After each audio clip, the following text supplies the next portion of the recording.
Morning, Counsel. Morning, Your Honor.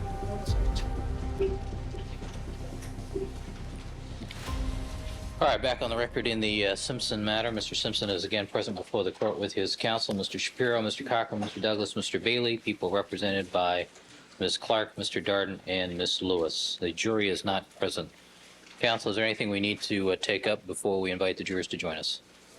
There is, Your Honor, partly because I personally represented to you yesterday that I had spoken with Max Cordova, and because you may have heard reports that he gave a conflicting statement. I want the court to be reassured that I did indeed, about 2 weeks ago on a weekend, from Mr. Cochran's office, call or talk to Mr. Cordova. Mr. McKenna was talking to him and interviewing. He called us. McKenna recognized his voice. They had spoken before. He handed me the phone just to say hello, as one Marine to another. I did that and handed the phone back. We reached Mr. Cordova last night, and he said, yes, that's correct. I was confused when the fellow asked me the question. But the disturbing thing is that NBC would air that statement nationwide without picking up the phone to call either myself or Mr. McKenna, whom they're perfectly able to hound when they want something. They know where we are at all the time. They could have avoided this whole mistake. And that level of journalism is sinking way below what one expects of NBC, and I'm very upset about it, and I have reported it to Dateline, and I'm expecting a correction this evening when the matter is pursued. More to the point of this trial, Your Honor, you had ruled out the testimony of Mr. Coleman, who runs the ladies' wear shop next door. I believe that if one of the inferences that could be drawn from the conduct of Detective Furman was a deliberate racial slur, that should be a jury question and not for the court to rule out because there are other options. Mr. Furman. Oh, sorry. Mr. Furman, would you step out, please? Check. The court has ruled, and I thought the court had indicated a long time ago that once it ruled, it wasn't here. Well, Counsel, I'm not asking the court to change its ruling. Let me finish hearing from Mr. Bailey. I'm taking a legal position, Your Honor, and because what we have is a letter from Mr. Coleman. In order that this subject can be properly scrutinized on appeal, in the horrendous event that should ever become necessary, I'm asking that you give me the opportunity to put Mr. Coleman on the stand out of the presence of the jury and have him tell you exactly what happened and the way it happened so that a reviewing court can decide whether or not you've preempted the jury from deciding a question if the question as to what the conduct meant is a factual as opposed to a legal question. Second, Mr. Coleman corroborates Max Cordova because after Detective Furman called him a nigger inside the building and followed him out to the parking lot and did it again, Cordova came to Coleman's place of business.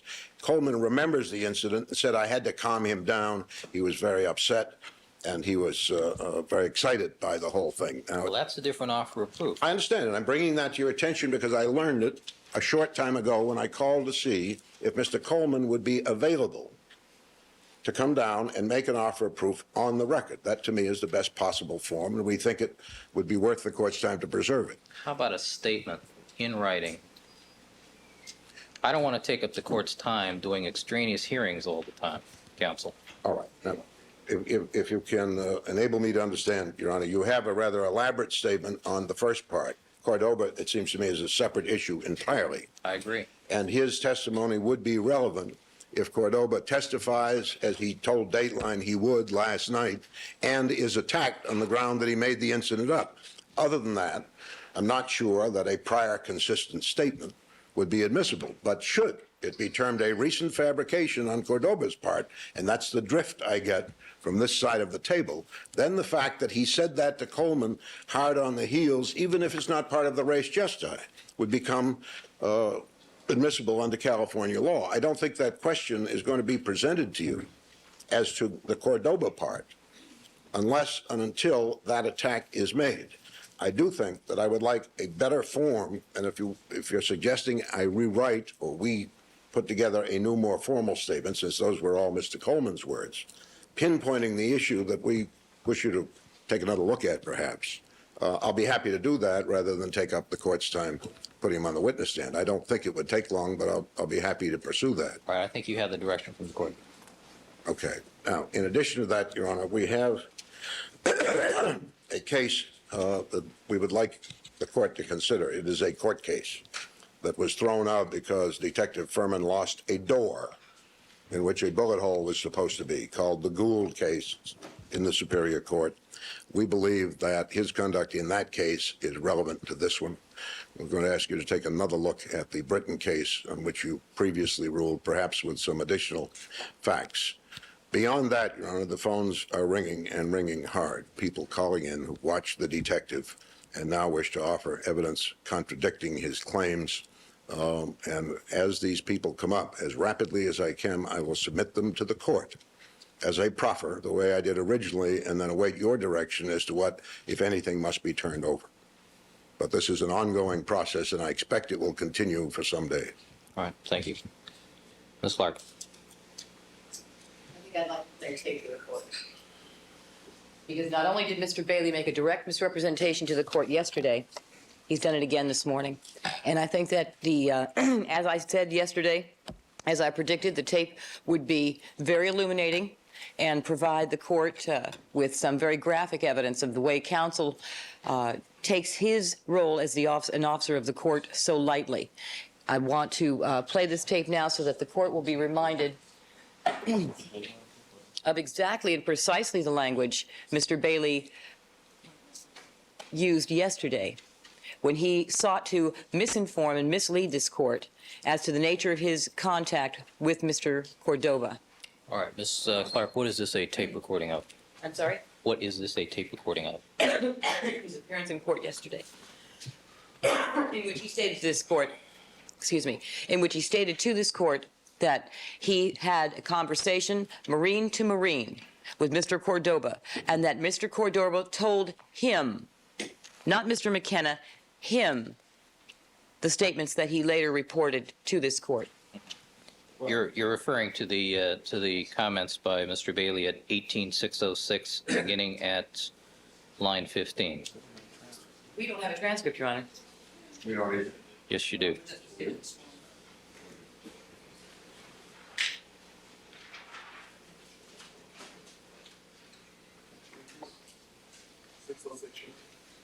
18606, starting at line 15.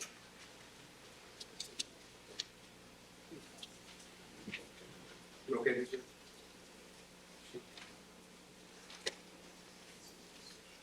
I'm sorry? Mr. Cochran? Mr. Dart and Ms. Lewis about this incident, and they shut him off.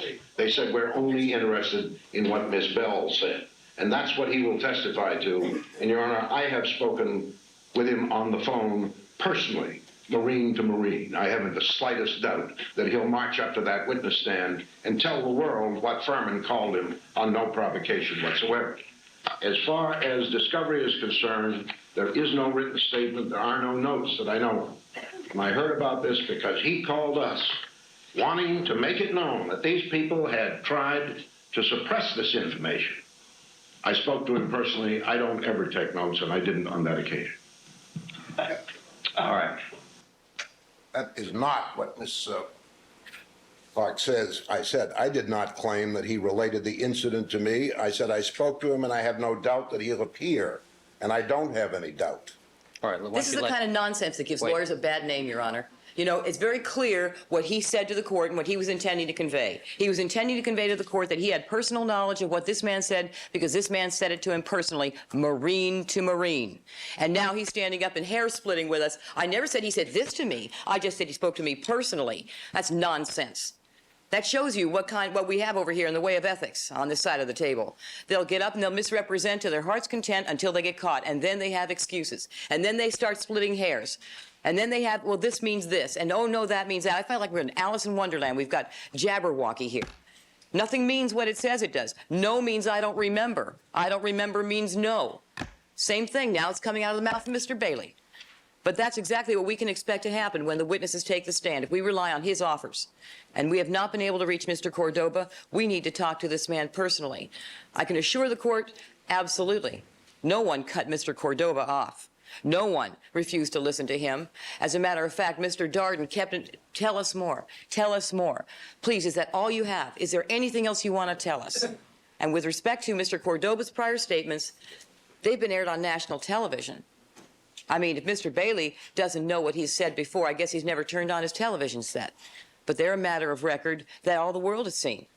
So if he is now claiming to have heard something as volatile and inflammatory as what Mr. Bailey is representing, we do have some serious impeachment. But no one cut that man off. We did not have the opportunity to speak to him, so we do not know exactly what he has, what he's going to say at this point. I certainly do not feel comfortable accepting anything that Mr. Bailey offers to this court, especially in view of what we've heard. And I would like to play the clip for the court from Mr. Cordoba, because Mr. Cordoba, when given the opportunity to say, I spoke with a member of the defense team, I spoke with an investigator, and then someone else came on the line, said nothing of the kind. And I think that that's something that is not a matter of our record. I think the court needs to see that, because Mr. Bailey, you can see how agitated he is, has been caught in a lie. And you know something, not in this case, you don't get away with that. There's just too many people watching. I object to the lack of foundation for this tape. Excuse me, don't play the tape while there's an objection. If Ms. Clark is going to take the stand and authenticate the tape, let her do it. But tapes are not self-authenticating. We've had no chance to see it, as you always require, before we're allowed to show anything to you. And I'd like to know where it came from and what it represents. It's not before you can show it to me, before you can show it to the jury. Right. All right, Ms. I'm Clark, just what showing is you this? to the court, if you please, Your Honor. It's self-authenticating. The man on it says he's Max Cordova. Well, no, we've gone through the self-authenticating argument before, which I did not accept, if you recall. But, being that as it may, what is this? This is the tape of an interview with Dateline, which was conducted yesterday after Mr. Bailey made his representations that he had spoken to Max Cordova. After he made those representations in court, Dateline went and interviewed Max Cordova and asked if he had had an interview with Mr. Bailey, Marine to Marine. And Mr. Cordova said, no, I did not. Which answer is correct? All right. Do you have an extra copy, by the way? He's got to be partner to solve this mystery. That's Bill. That's Bill Cosby, Ms. Clark. Aware of that, Your Honor. All right. We're not offering Bill Cosby at this time.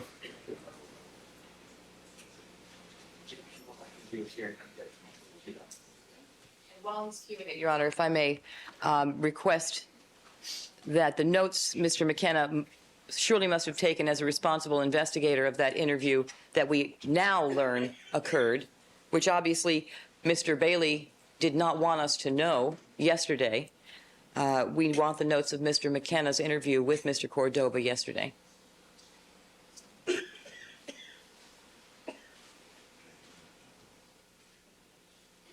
No, John.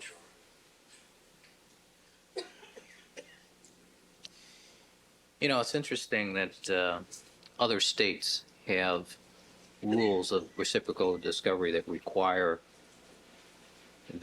at least some offer or indication of anticipated testimony in their reciprocal discovery statutes, which is something California does not have. I find it interesting, though, that it would appear the investigators for the defense in this case have prepared reports and taken notes on all other witnesses, but surprisingly, nothing on this one. Well, I assume that's something you'll cross-examine on. Probably fair to assume. Well, at least Mr. McKenna, a witness at the very least.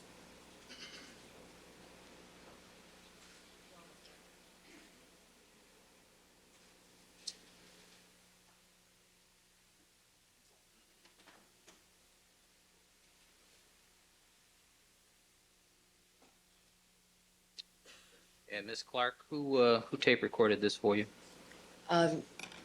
Excuse me? Media Relations Department did, Your Honor. After contacting Dateline to find out when the interview was conducted. And are you representing to the court that this is a videotape of the Dateline broadcast? When? Last night, Your Honor. This is a videotape of the Dateline broadcast last night, an interview that was conducted with Max Cordova after Mr. Bailey's representations to this court yesterday concerning his contact with Mr. Cordova.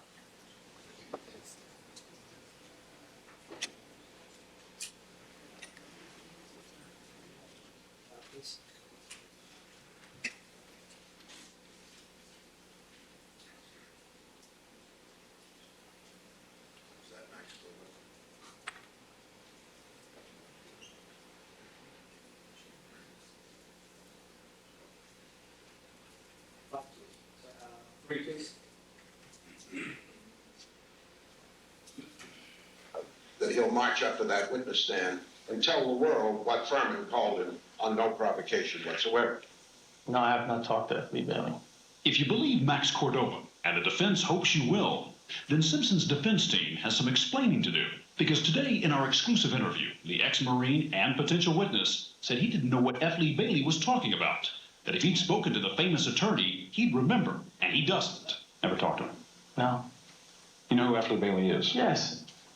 Pretty distinct fellow. Yeah. Pretty distinct voice. Correct. So you haven't talked Marine to F. Lee Bailey? No. But Cordova told us he does remember talking to Furman, and what he now says Furman told him ignited a heated debate today in the courtroom. Max Cordova wanted to tell Mr. Darden and Miss Lewis about this incident, and they shut him off. By the way, that representation will be disproven as well.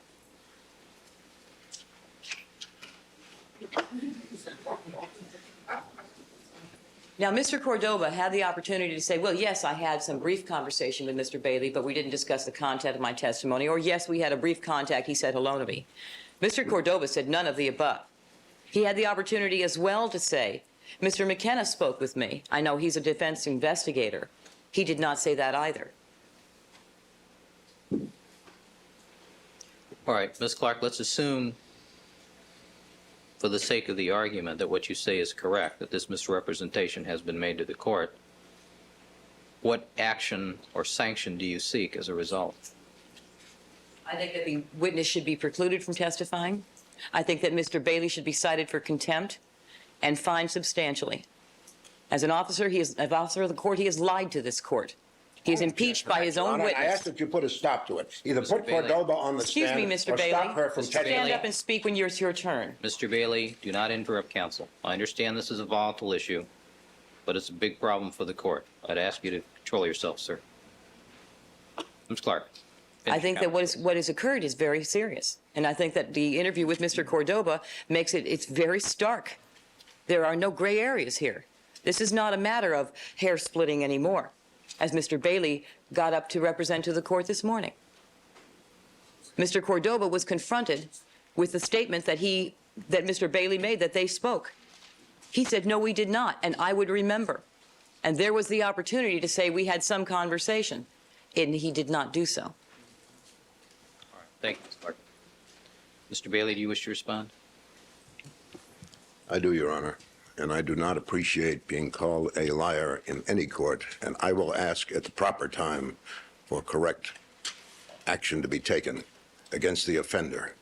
The proper way to proceed, if there was any claim of misleading the court, would be to put the witness on the witness stand under oath and let him be questioned in the court's presence. What they eliminated from the tape that I saw on NBC News this morning was that Stone Phillips said, why didn't you mention these things before? He said, I only give very narrow answers to every question. As he explained to Mr. McKenna last night, he did not have an interview with me, nor did he tell me his story.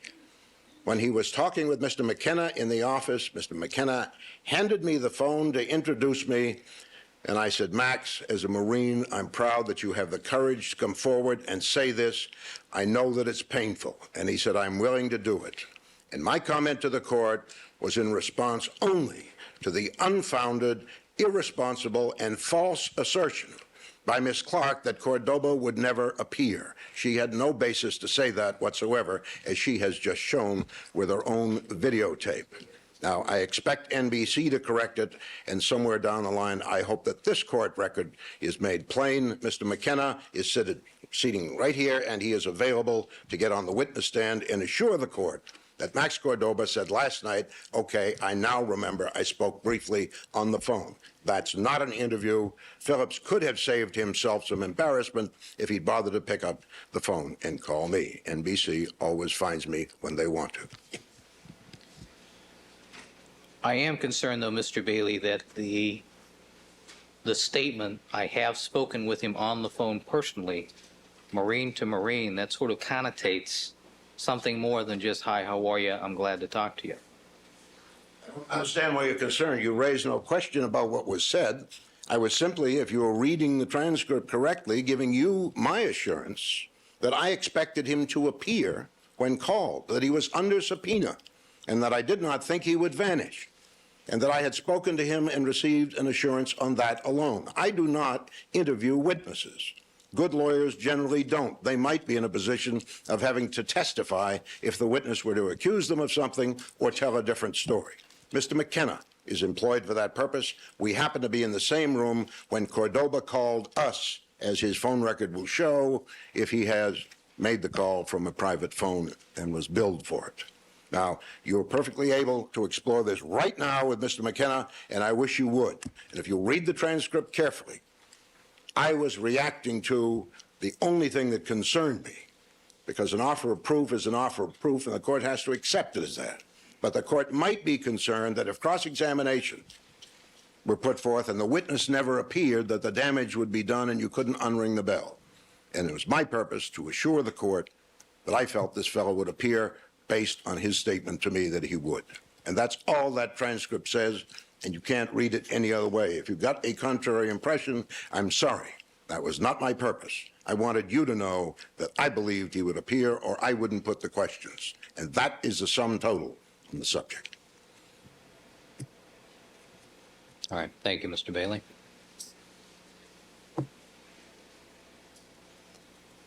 All right, counsel, we have an interesting situation here, not unexpectedly.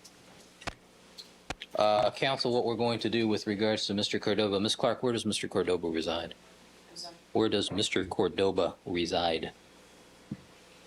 He's not in the state, or he wasn't last night. We were unable to contact him.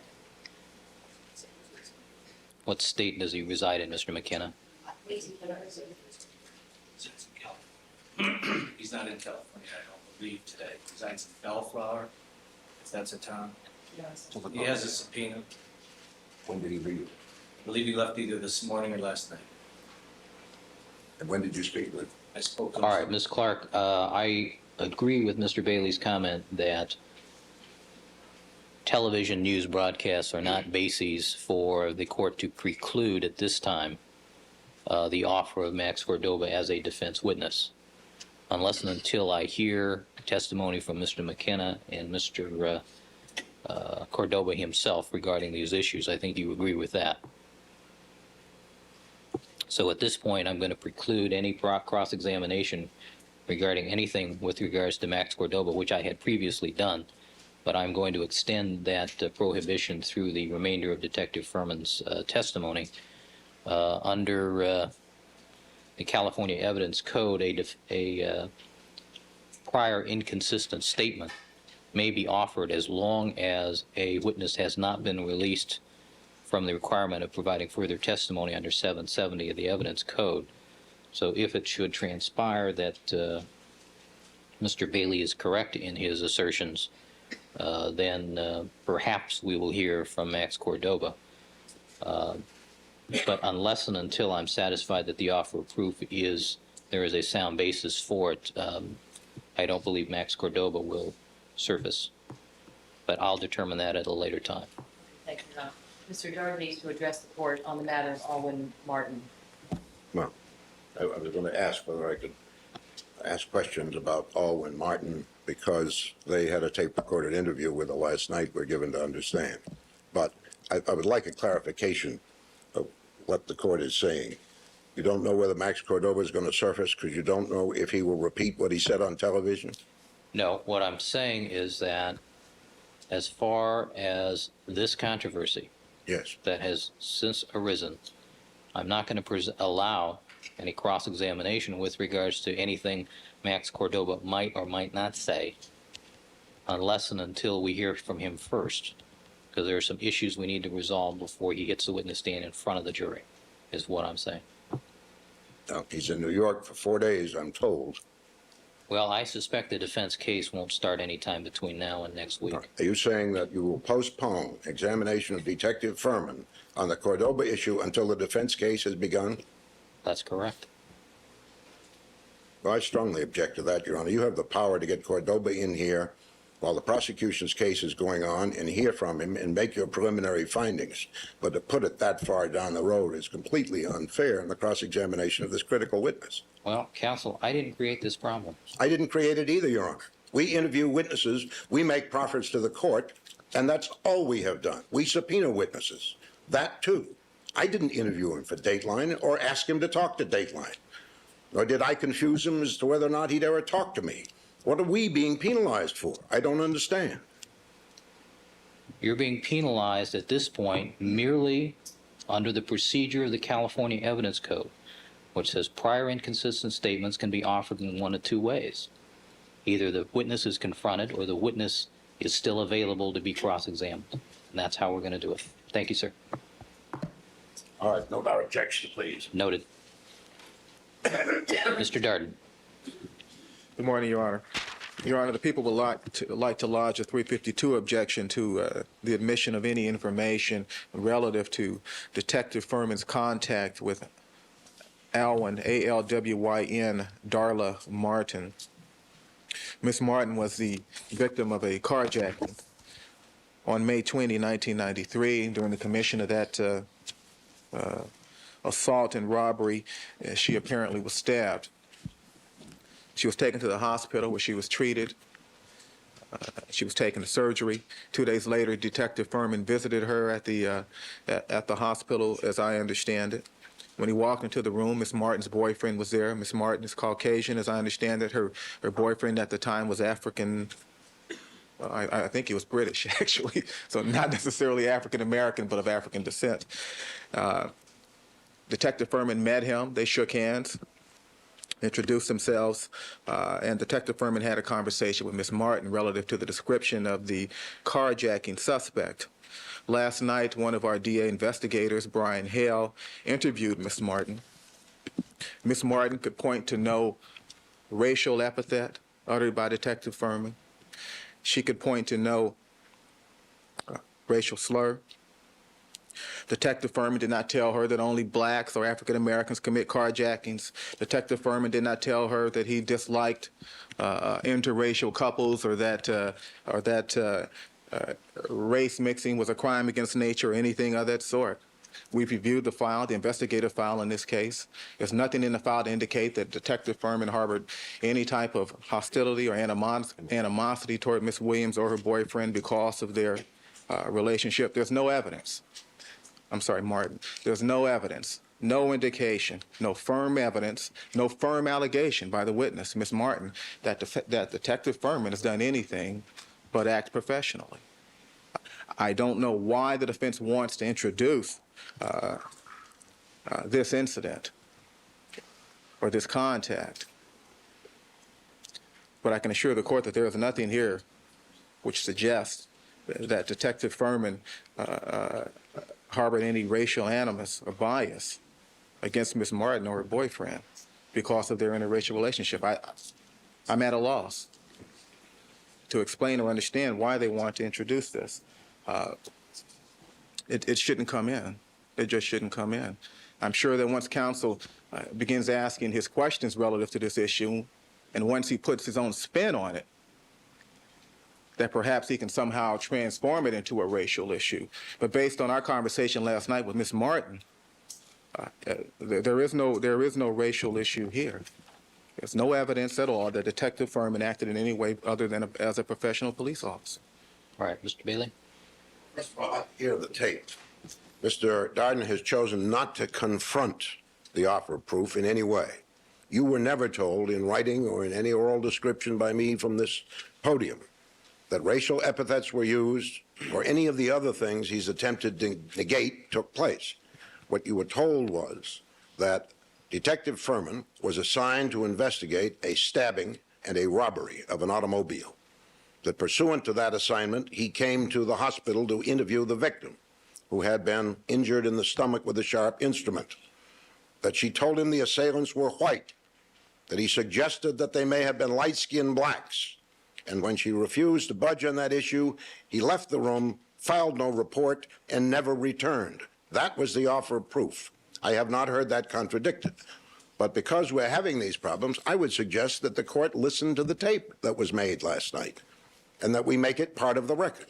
If you're relying to any extent on his interpretation of what he thinks someone else heard from Miss Martin, the court needs to hear it directly. And then if the offer of proof is somehow improper, you have a chance to catch it right now. But the tape is the best evidence, not Mr. Darden's spin on that tape.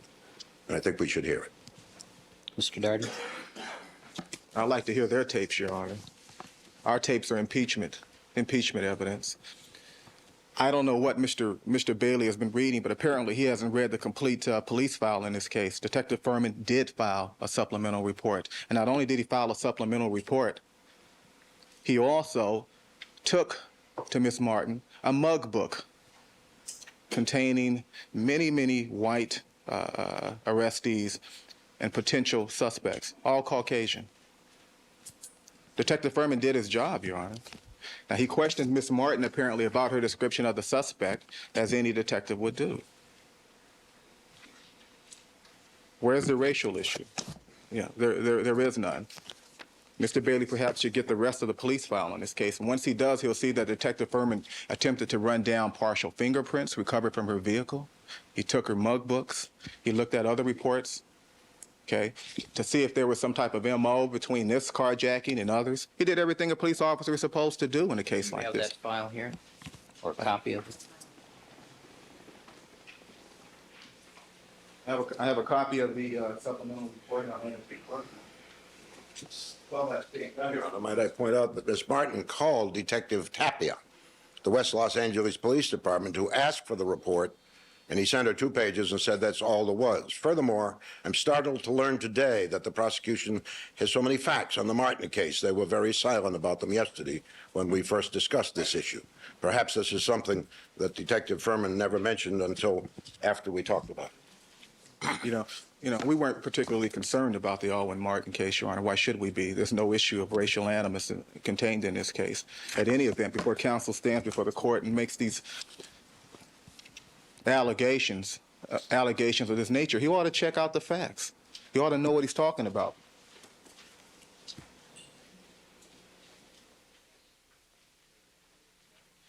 In addition, Your Honor, LAPD does not turn over unsolved supplemental investigative reports to victims or to anyone.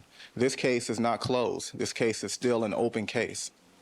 And I would ask the court to direct counsel not to distribute the supplemental report to anyone, and that no copies be made as well. There was a partial fingerprint recovered from the victim's vehicle, which at some point may be matched to a particular suspect or defendant.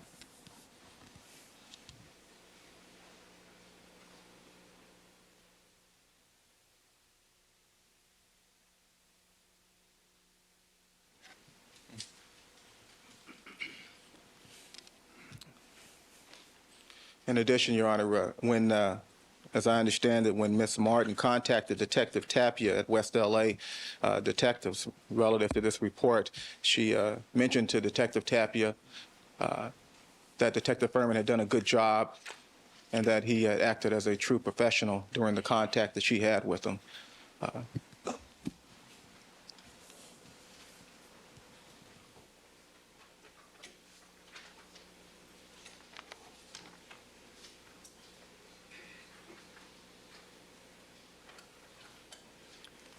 If I can stay further, Your Honor, I don't want to have a mini trial on racial issues, Coleman and Martin and Cordoba and all of these other people. I don't want to have to call 25 witnesses in this case just to rebut these malicious allegations the defense has launched against Detective Furman.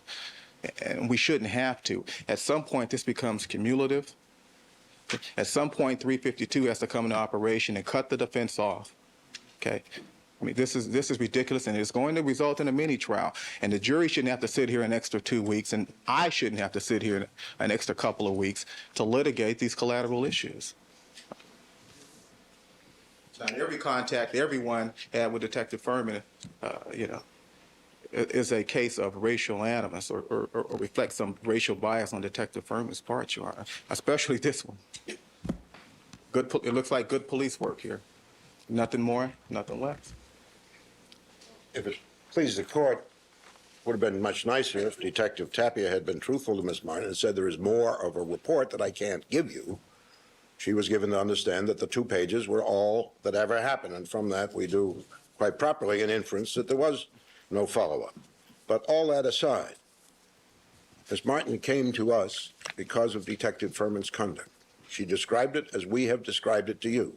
That was the offer of proof in camera, and that's the offer of proof as it exists today. If she made statements about Detective Furman being a nice fellow, doing a good job, that's perfectly available for impeachment. But the evidence about trying to suggest that a white suspect, very clearly white in this report, might have been a light-skinned black, was what brought the whole matter to your attention to begin with. And I've not heard that controverted yet.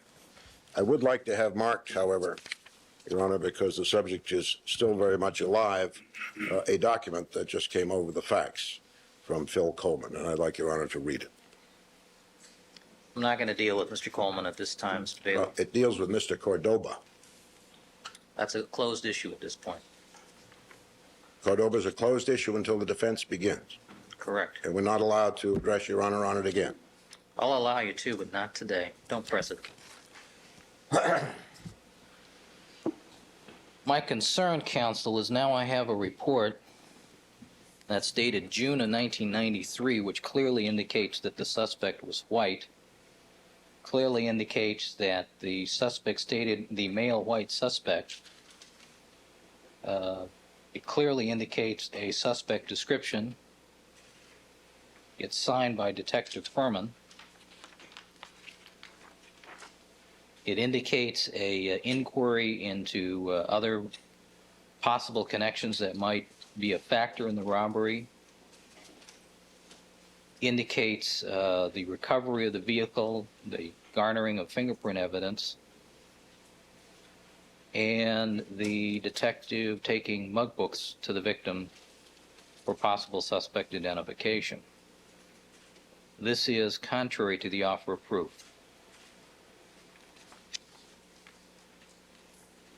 Withheld from the defense. Well, this is a defense witness that was brought. Witness has no access to police reports, particularly when she's told they don't exist.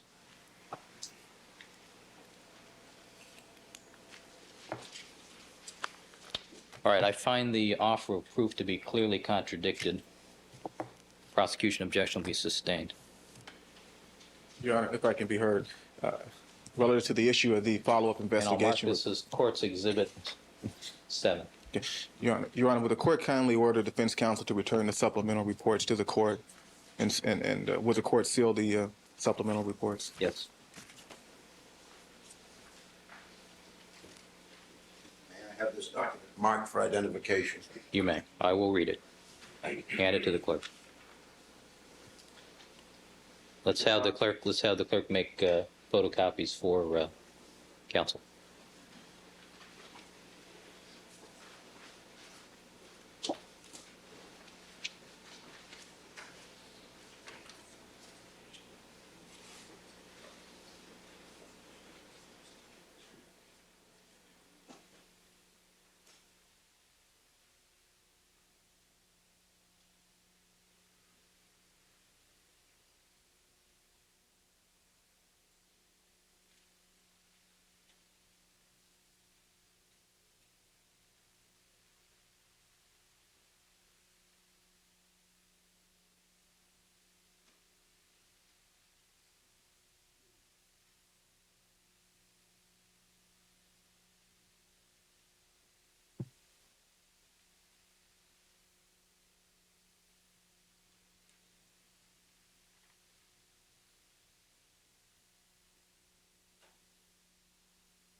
All right, any other comment before we invite the jury to join us? Yes, a couple of matters that may arise, and I thought I would preview them for Your Honor, rather than have to go to the bench in the middle of cross-examination. I have purchased a light which I believe is identical, or at least very similar to the one that Detective Furman has described repeatedly in his testimony. Described it as a AA, 2AA mag light, which that appears to be.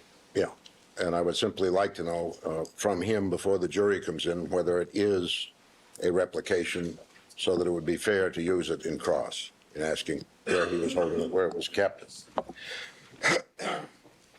I also have, which does not purport to be the same size or manufacture, a brown leather glove in a Ziploc bag that I would like to refer to in cross-examination without suggesting that it be marked as evidence unless the prosecution wishes that be done, as with the flashlight. The third item is I intend to ask Detective Furman to name his 3 best friends. And I intend to do that in reliance on your ruling that that was a proper question for Rosa Lopez. We would like to talk to those friends. Ms. Clark?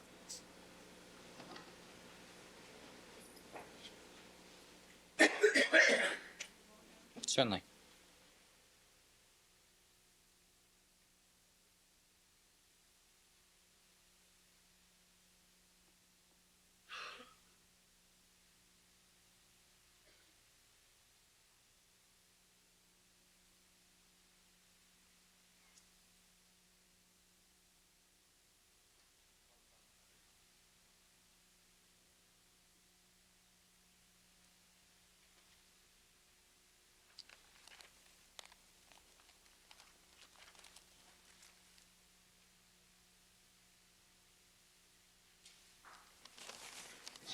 If it please the court, we tried to locate a copy of the Help Furman letter that was referred to in the testimony. We have been unable to procure one. We have its contents described in this article, which was sent to us from Oklahoma. And as I understand it from Mr. Furman, he has some knowledge of the letter that went out. I believe that if he does not have a copy with him, his lawyer, Mr. Tortolo, who, as we speak, is, I believe, on the 12th floor, prepared to watch his testimony, and I would like to request that the prosecution attempt to make that letter available before the cross is concluded. I would like the court to take a look at the basis of my request, which is this article. Well, I think if Mr. Tortolo is on the 12th floor, I could ask the public information officer to go up there and see if Mr. Tortolo has a copy of that available. I think we just asked him. Ms. Hazlett? Thank you. I have given a copy of the article. Please report to the prosecution.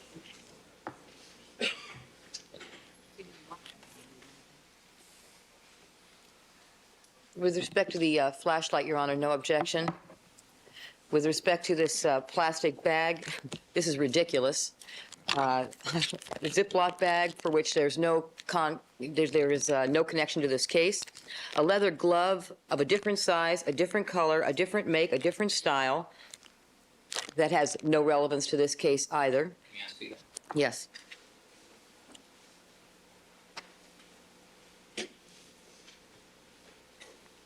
Thank you.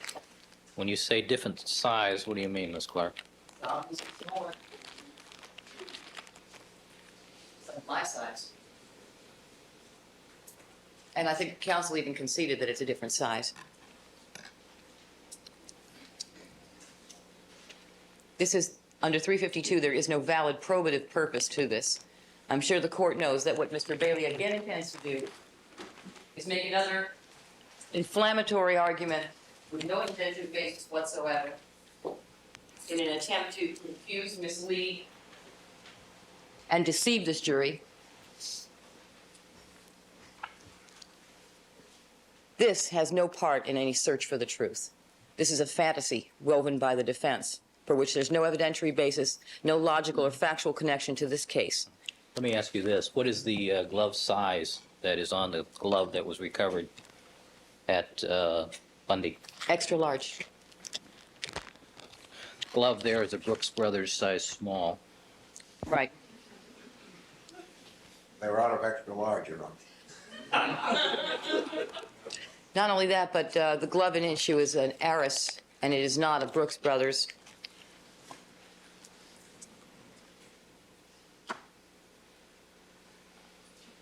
Can't even tell if it's a man's or woman's glove. Size small. I guess it's Mr. Bailey's. I don't know what the relevance is to this case, Your Honor. I can't see any possible valid evidentiary purpose for the admission of such an item that bears no resemblance to the gloves in this case, or a Ziploc bag that has no, absolutely absent from this case, no such evidence in this case whatsoever. And I think that the court should prevent these kind of theatrics that are misleading and inflammatory and deceptive in front of this jury.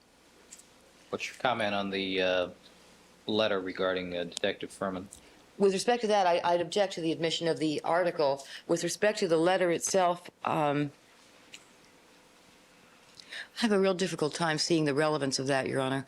Mr. Detective Furman has sought legal assistance for the purpose of defending himself as a result of the malicious attacks that have been made on him by the defense. In that regard, his lawyer attempted to defray some of the costs of his legal expenses. This was not a letter drafted by this witness, by Detective Furman. It was a letter that went out by his lawyer that this witness apparently is not even familiar with enough to say what's in it or not in it. So that alone, I think, should preclude the use of it. I don't see its relevance in this case. It does not show any financial interest in the outcome of this case that would be relevant to bias. So I think under 352, that letter is of no probative value at all. I should also indicate that Mr.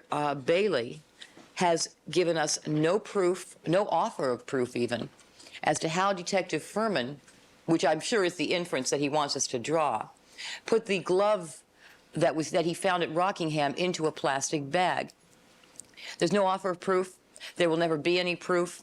There will never be anything but Mr. Bailey's theatrics, dramatic, albeit eloquent statements to this court that are absolutely empty of any evidence or any factual support. And that is why he is seeking to take a different pair of gloves, different style, different size, in a Ziploc bag that this case does not contain. There is no Ziploc bag in evidence in this case. He's manufacturing evidence. He doesn't like the truth, so he's manufacturing his own. And that's what this is all about. And that's why this is the kind of thing that should not be permitted. May I have a moment, Your Honor? Certainly.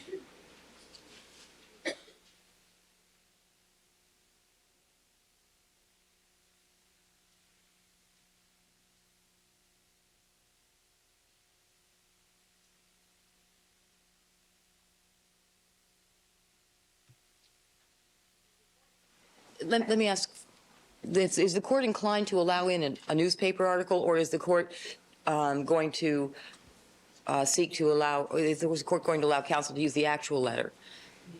I don't know yet. Or neither? I don't know yet. We don't know yet. I think that as far as the letter goes, I think we've gone as far as we need to go.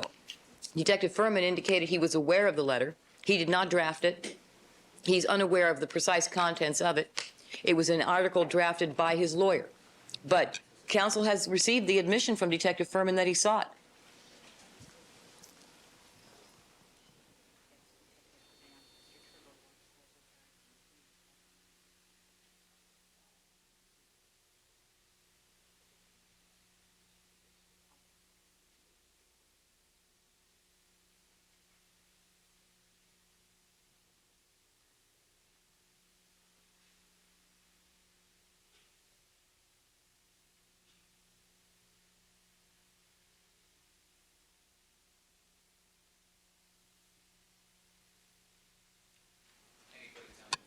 Yes, with respect to the letter, I think no, I've said it.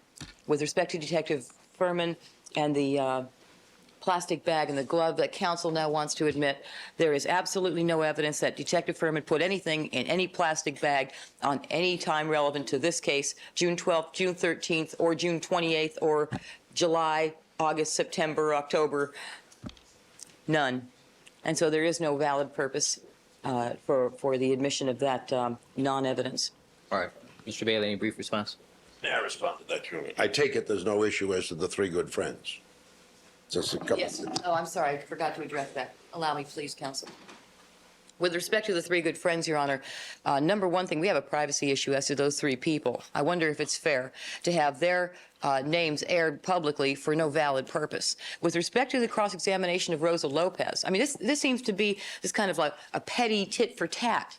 You did it, so we get to do it. They obviously don't understand. Mr. Darden was cross-examining Rosa Lopez because she claimed to have witnessed something very important, very significant concerning this case. And obviously, it would be logical for one to expect that she would tell that very significant observation and experience to her closest friends. And so that went to an important area of impeachment. What is the valid purpose of inquiring of Detective Furman who his best friends are? There is none. This is just a petty, vengeful kind of tactic employed by the defense. If the court is inclined to allow for this kind of nonsense, then at least allow Detective Furman to write them on a piece of paper and allow counsel to see those names. But I think there is no valid purpose for this. I really think it's just a petty, ridiculous kind of form of payback by the defense. There is no valid evidentiary purpose to it, as there was in the cross-examination of Rosa Lopez. I would like for counsel to perhaps give this court an offer of proof as to the relevance of Detective Furman's three best friends. But I suspect Detective Furman's three best friends would be proud to be stand up and be counted. I'm sure they would, Your Honor. I just want to give them the option of doing so.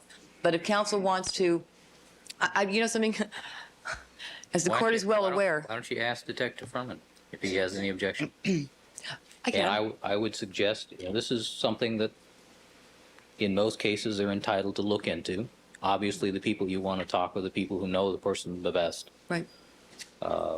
If Detective Furman has no objection to revealing that privately to you and to counsel for investigation purposes, then it's a non-issue.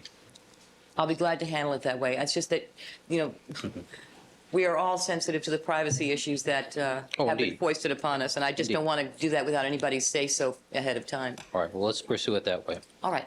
All right. Your Honor, the letter Mr. Bailey alluded to a moment ago is here, and the clerk is making copies of that letter. All right, thank you. Mr. Bailey? Let me address the other issues and save that one until I get the letter. All right. To actually see it, the transcript, if it please the court, page 18, 750 and before shows that the witness knew about the letter. It was unclear as to his understanding of all of its contents. The flashlight is solved. Yes. Let me state very clearly, and I should point out that if Ms. Clark thinks that hand and this glove would ever work together, her eyesight is as bad as her memory. But Marines, if it please the court, have a habit, most of them acquire, as to where they carry things because of the nature of their duties, drills and activities, and the nature of the issued garments that they wear.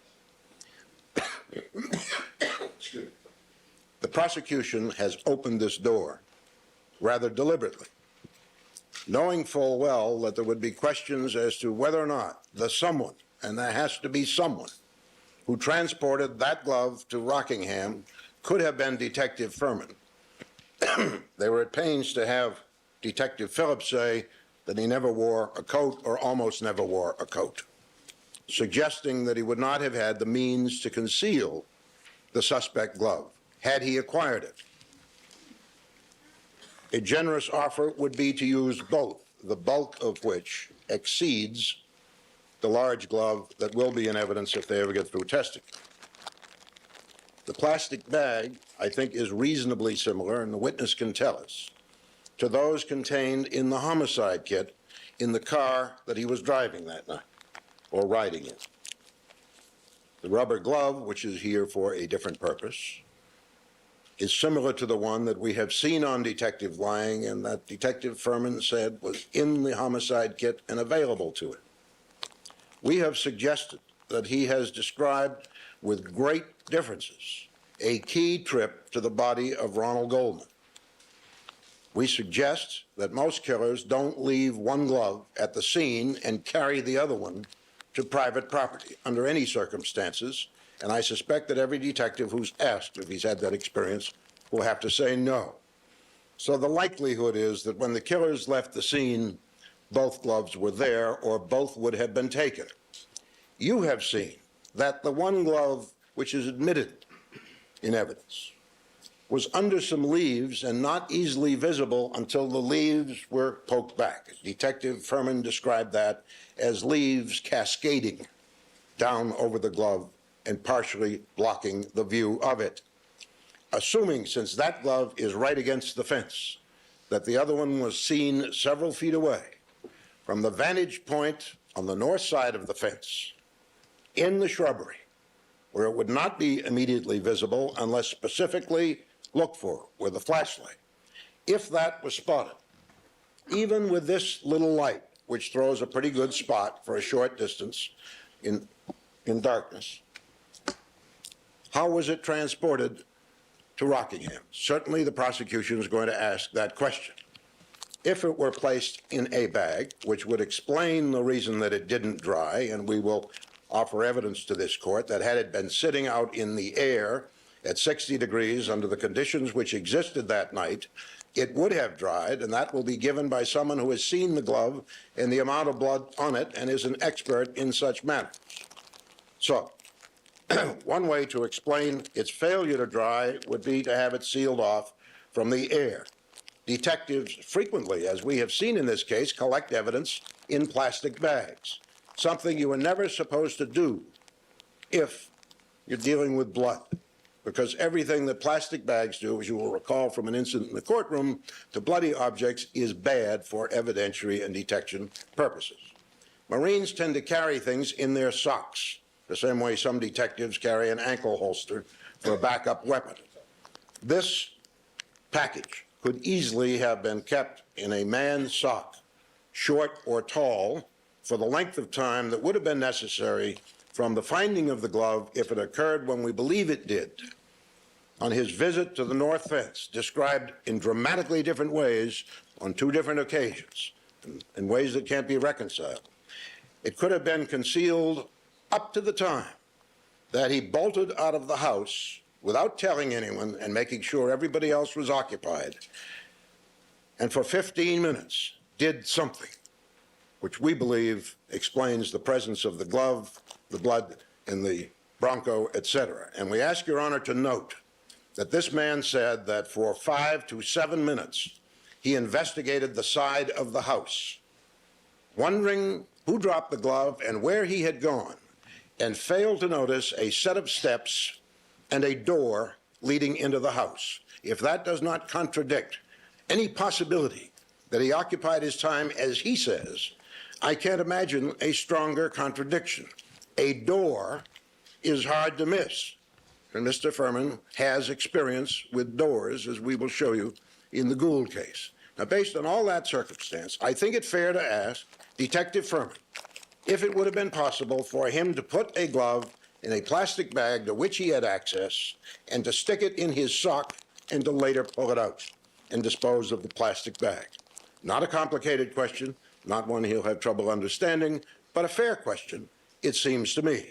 Because at the end of the day, the jury is going to have to decide between the choices given them, whether this defendant jumped over a fence or did something unreasonable and dropped a bloody glove on his property, whether a killer wishing to divert the police, and if this happened, he was eminently successful, from any attention to him, deposited the glove simply by throwing it over the fence, as is easy to do from the property where Rosa Lopez lives, or whether Detective Furman, who well could have, and had the motive, and we say the opportunity, carried that glove,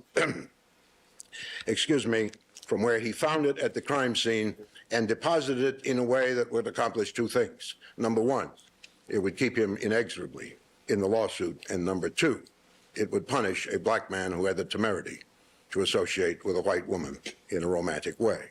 Now, that's the theory of the case, and I think that the evidence that we're offering to support it ought not to be excluded. I think the question goes to the weight. If Detective Furman wants to say the kinds of socks I wear are so fragile that they wouldn't have carried the package, that may be his answer.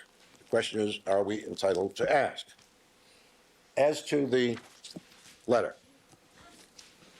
I'm holding, I believe, does the court have a copy? Let's one Yes. All right. It is a letterhead specially made up for this case, and it says Mark Furman Justice Fund. It seeks financial contributions, and I respectfully suggest, Your Honor, that it's admissible for several reasons. First, Detective Furman knew about it, and it was to his financial advantage if others would pay his legal bills so that he wouldn't have to. Number two, unless and until Mr. Tortolo can provide some evidence that the expenses, not fees, but expenses of handling Mark Furman's representation in this case had caused him to spend $100,000 of his firm's money, as this says, then he has committed a rather neat violation of Title 18, Section 1341, mail fraud, by trying to induce people to pay money on the ground that $100,000 had been spent. And if Detective Furman knows how that money was spent in representing him, in this case by Tortolo and Butler, I think he should be able to tell us.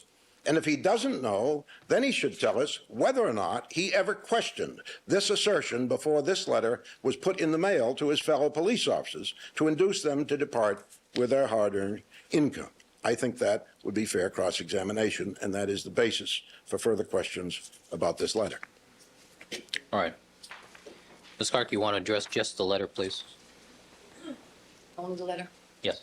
That's the only thing that we haven't discussed. Now that I've finally read the letter, Your Honor, I'm really stumped as to the relevance. I cannot see how, I mean, counsel has already gone into the existence of the letter. Probably should not, I should have objected to it at that time. And now that I see the letter, I can tell the court, absolutely, I do not see the relevance of this. Detective Furman has an attorney who is representing him. This does not give Detective Furman a financial interest in the case.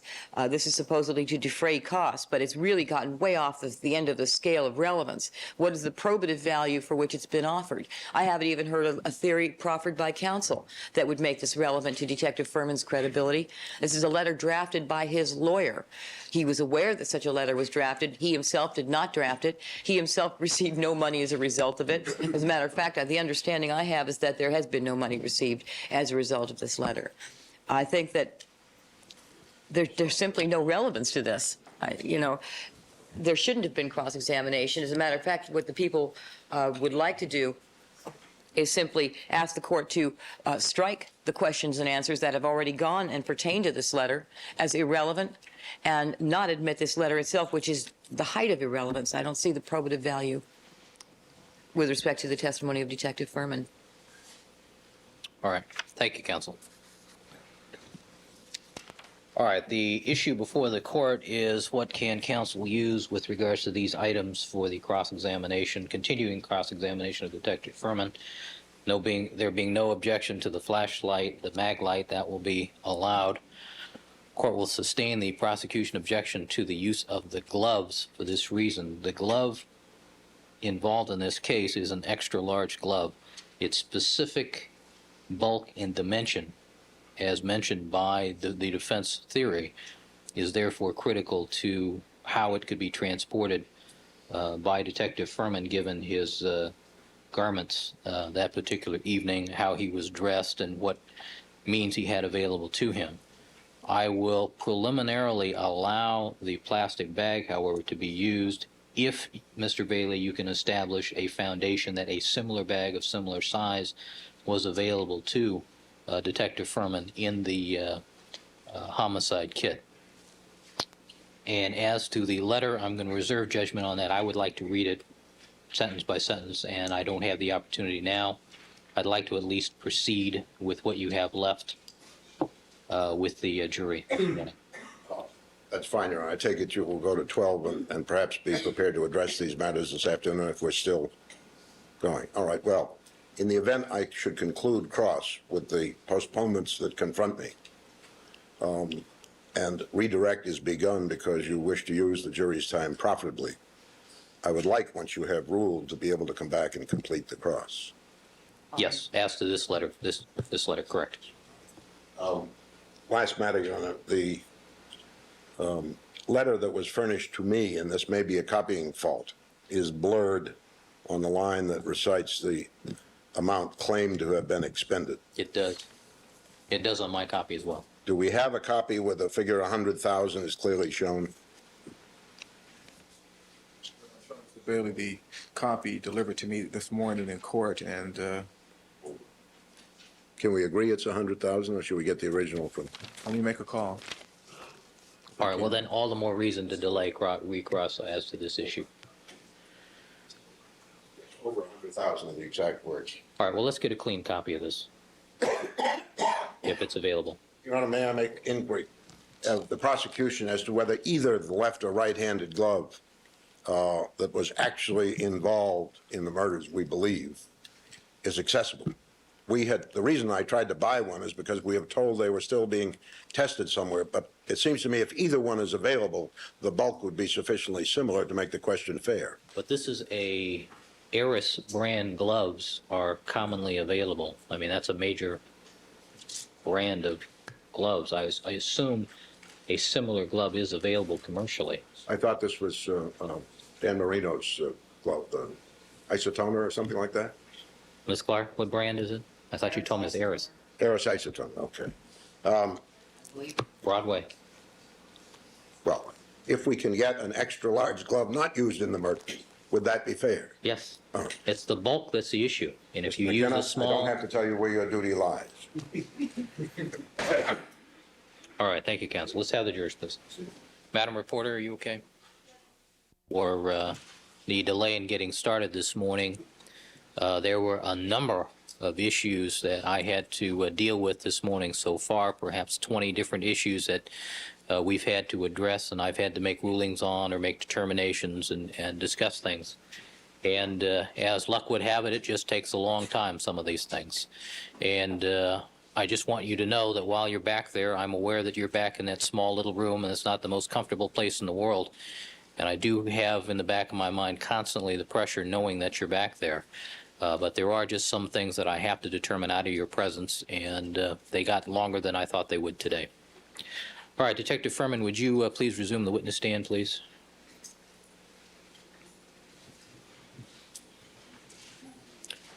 All right, Detective Mark Furman is back on the witness stand, undergoing cross-examination by Mr. Bailey. Good morning, Detective. Good morning, Your Honor. You're reminded you're still under oath. Mr. Yes, sir. Bailey, you may resume. Detective Furman, yesterday you told us about a certain time that you were in a grand jury room with other lawyers whom you named. Have you been able to recall the identities of any of the other people that you were unable to name yesterday who were present during this exercise? No. And I take it you've made no inquiry as to who they were then? No, I haven't. Is this the only time that you were questioned in a modified court setting, so to speak? Yes, sir. How many other conversations did you have this year? I take it they were all this year, with Mr. Darden, Ms. Clark, Ms. Lewis, or other prosecutors about the forthcoming testimony?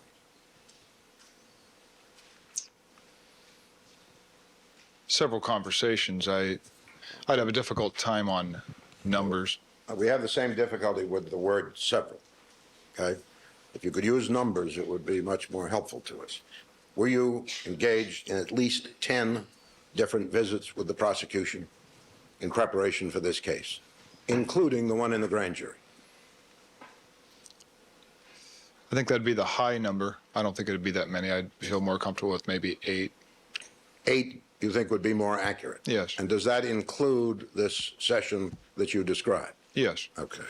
Now,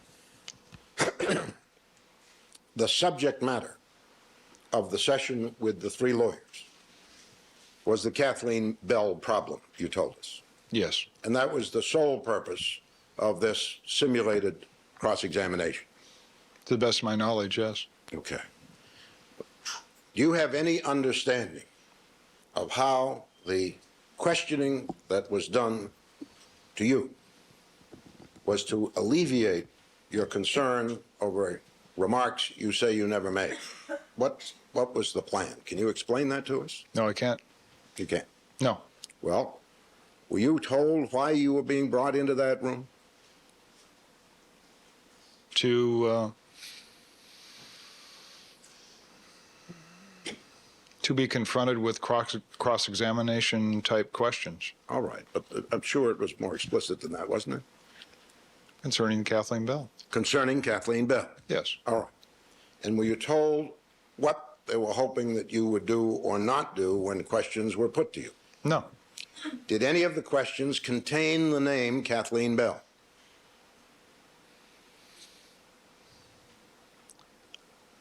I don't believe so. I'm not sure on that, but I don't believe it did, no. Did it contain the name of any other living person related to this case? No, not that I remember, sir. How many total questions do you say were put to you to address the Kathleen Bell problem? Not very many. It'd be hard to estimate. It'd be also less than 10, I'm sure. Less than 10. Yes. 3 lawyers asked you a total of 10 questions? There was a lot of discussion between the lawyers. It just wasn't questioning. My question was, do you represent to this court and jury that 3 lawyers asked you a total of 10 questions Yes. in this session? Yes. That would be 3 and a fraction per lawyer. Yes. Do you know any lawyer on this earth who is capable of asking only 3 questions? Not currently. Touche. Detective Furman, how was it possible for these people to prepare you to confront the Bell problem, whoever brought it to your attention, myself or another lawyer, without using the words that you were claimed to have used in her presence? How did they do that?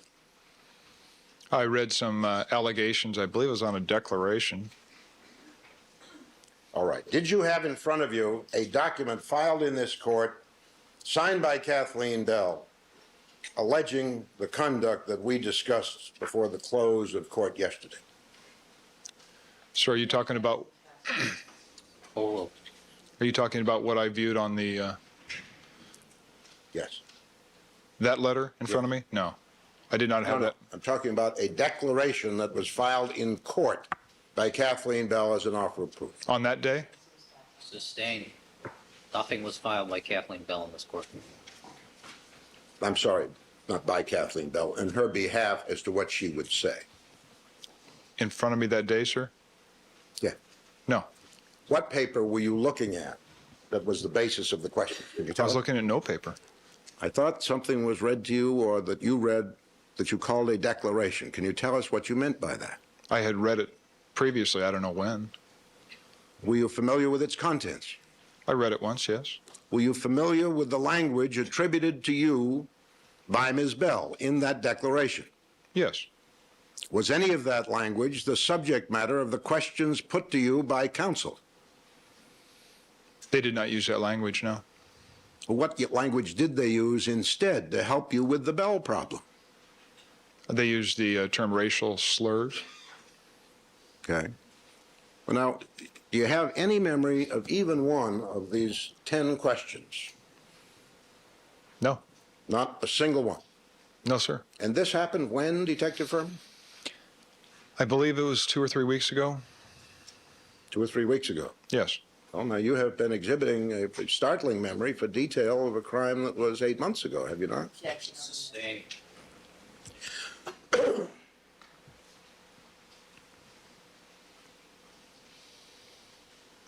Did any of the questions require you to say whether or not language of that sort was a part of your vocabulary? I might have offered that. Tell us, please, what it was you offered these lawyers in that room about your vocabulary, Detective Furman. That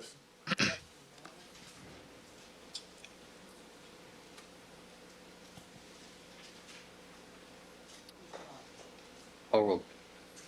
Would you answer, please? Yes. That I don't use any type of language to describe people of any race, such as what is alleged by Kathleen Bell. And you never have. Is that right? Sustained. That question's irrelevant.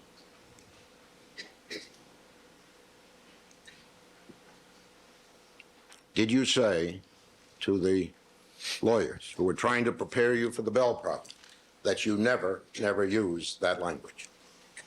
It wasn't asked, sir. Withdrawn. I'll be more specific. All right. Did you tell the lawyers in that room that you never used the word nigger? Overruled. It was never asked. I'm asking, do you? Do I what? That's vague. Rephrase the question. Do you use the word nigger in describing people? Presently. Yeah. Overruled. No, sir. Have you used that word in the past 10 years? Not that I recall, no. You mean if you called someone a nigger, you have forgotten it? I'm not sure I can answer that question the way you phrased it, sir. You have difficulty understanding the question. I'll rephrase it. Yes. I want you to assume that perhaps at some time since 1985 or 6, you addressed a member of the African American race as a nigger. Is it possible that you have forgotten that act on your part? No, it's not possible. Are you therefore saying that you have not used that word in the past 10 years, Detective Furman? Yes, that's what I'm saying. And you say on your oath that you have not addressed any black person as a nigger or spoken about black people as niggers in the past 10 years, Detective Furman. That's what I'm saying, sir. So that anyone who comes to this court and quotes you as using that word in dealing with African Americans would be a liar, would they not, Detective Furman? Yes, they would. All of them, correct? All of them. All right. Thank you. Did you have any other training sessions of this sort? I'm sorry, sir? Did you have any other training sessions of this sort? No. Did you have other sessions wherein the word nigger was used between you and counsel? No. Never. No. Okay. Detective Furman, I'm showing you what believed to be a replica of the flashlight you described. I carried that night, and I wonder if you could tell me whether or not it is substantially similar, or appears to be. Yes, it's exactly. Used to be marked.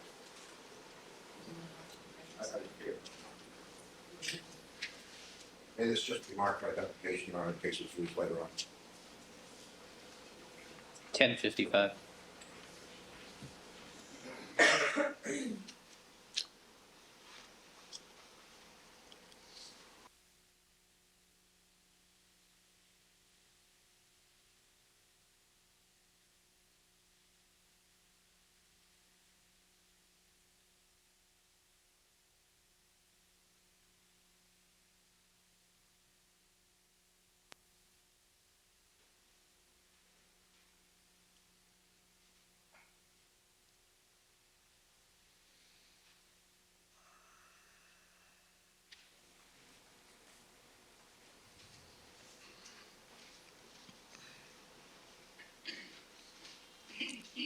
I realize it's light in here, Detective Furman, but would you check that and see whether or not, by rotating the head of the light near the bulb, it turns on and off and also changes its projection?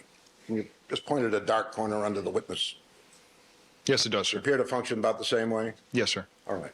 Would you narrow the light to a spot? Okay, would you shine it on the screen? All right. Now, would that light in darkness, Detective Furman, enable you to see for a distance of 10 to 15 feet, do you think? To see an object? I could see the object at that distance without a light. With the light, yes, it would aid me greatly. No, in total darkness. I wasn't in total darkness. Understand? Yes. Well, I don't think you know yet what I'm talking about, which place and time. Or have you assumed that I'm talking about your visit to the north fence? No, I'm not assuming that. Assume it. Assumed. Yes. Now, My question is, when you were at the north fence and you saw the glove that you referred to, perhaps mistakenly, as them in your preliminary hearing, were you able... Sustained. Rephrase the question. You saw one glove there, correct? Yes, sir. Did you look around the area at all in any way? What area is this, sir? The area near the fence. The glove was almost at the fence, was it not? No, it wasn't. It wasn't even close to the fence, sir. What was it close to? It's close to the sidewalk. All right, but wasn't there some railings nearby, near No. Goldman's body? Yes, by Mr. Goldman's body, but not by the glove and the hat. Do you recall saying that leaves were cascading down over the glove, making it difficult to see? Yes, there was a plant that had leaves that went up and then fell down a broadleaf plant, and it covered portions of it, still visible, but it was clearly visible from the other side All right. of the And north could fence. could you see that without the aid of a flashlight? You could see the objects, but not as well as you could with a flashlight. All right. If you had shined that flashlight on that glove, the left-hand glove, would it have illuminated it better than the ambient light was doing? Yes, sir. Now, will you describe the terrain immediately around the crime scene? And I wish you to eliminate the sidewalk, which is a concrete or terrazzo inlay. Are you talking Yes. But what do you have? Do you have grass? Do you have plants? Do you have shrubs? around Mr. Goldman? No, around the area closed off by the fence being the one against which his body was kind of dropping. That's Mr. Goldman. Yes. Dirt, large tree by, I think, by his hip, buttocks area. Large meaning maybe 3 or 4 inches in trunk diameter. Was there any other plant life growing in that area? There was plant life, but I don't recall exactly where it was. Was it similar to the plant that was partially covering the glove and the cap that we have seen in several pictures? I don't recall, sir. Did it stand about that high from the ground? Indicating about what? I'm 10, sorry, 12 Your Honor, inches? yes, about 8, 10 inches or more from the ground. Which plant are you talking I'm about? talking about plants that were growing outside the fence enclosure where the crime occurred and adjacent to it. Overruled. I can't remember all the small plants in the area, no, sir. Okay. Well, can you tell me whether or not immediately adjacent to that fence and in the general vicinity where the cap and glove and Goldman were located, there were plants sufficiently high to conceal another object the size of the glove it had been lying there? Objection, that's very confusing.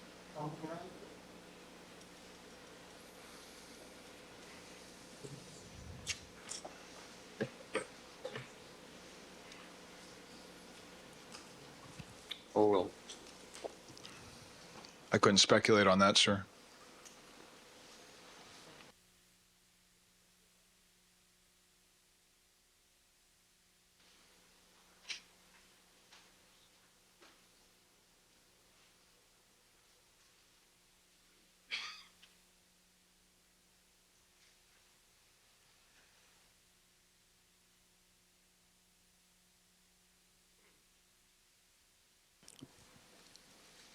When you arrived at the scene that night, and I'm looking for something, so we'll come back to this and perhaps give you some help on your recollection.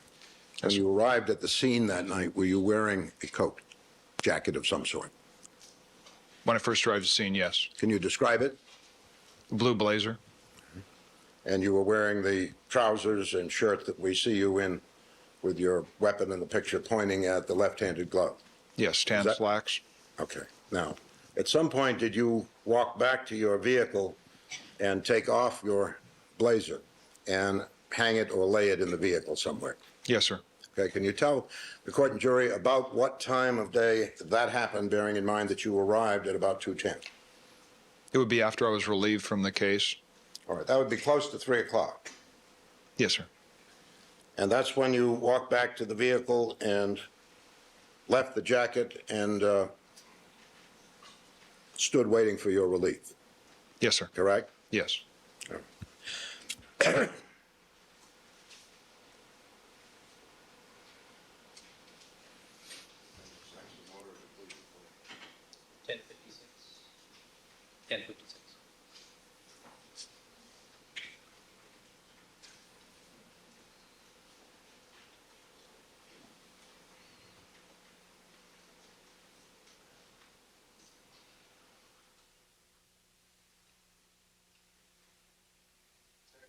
I'm going to show you what has been marked for identification as defendant's 1056, which is a photograph that you may recognize. Would you look at the monitor and tell me whether or not that is a scene that you have viewed before? Back it up.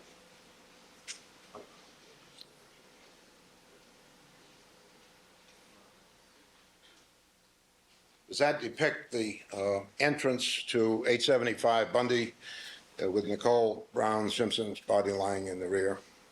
Yes, it is, sir. Your Honor, I assume the feed is off. I should have. Yes, it is. Now, Mr. Harris warned me. does that help you to recall the nature of the shrubbery which was to the north of the entrance walkway at 875 Bundy on that evening? It didn't appear that way from the fence, no. Well, did you ever stand in this vantage point on the sidewalk on Bundy looking west? Yes. Okay. When you first arrived there, I believe in a similar photograph, you explained that you and Detective Phillips, together with Officer Risky, approached the gate post, which we see in the photograph, by going through the shrubbery off to the left of the photo and then entering the area shown by the photo and walking up to the gate post. Yes, Correct? sir. Yes. That would have given you ample opportunity, I take it, to view the shrubbery on the north side of the walk from a distance of a couple of feet. Did it not? Not really, sir. All right. If My I- understanding is you're at the gate post. Can you put an arrow on that, please? Just to make doubly certain that we're talking about the same thing.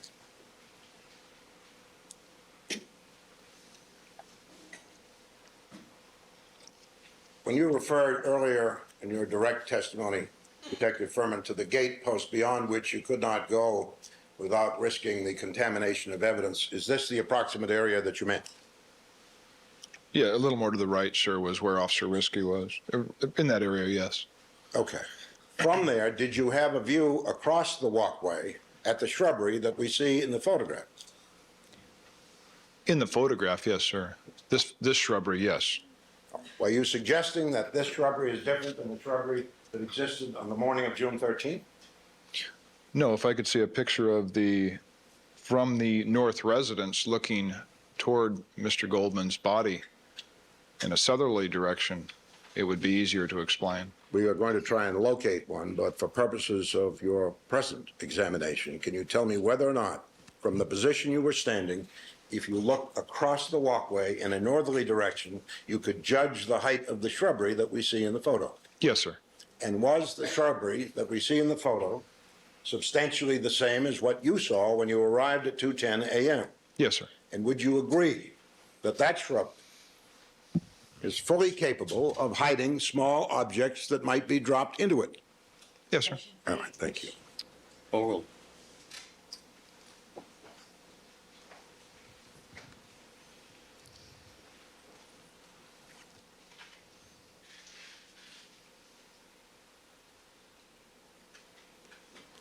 May I approach the witness, Your Honor?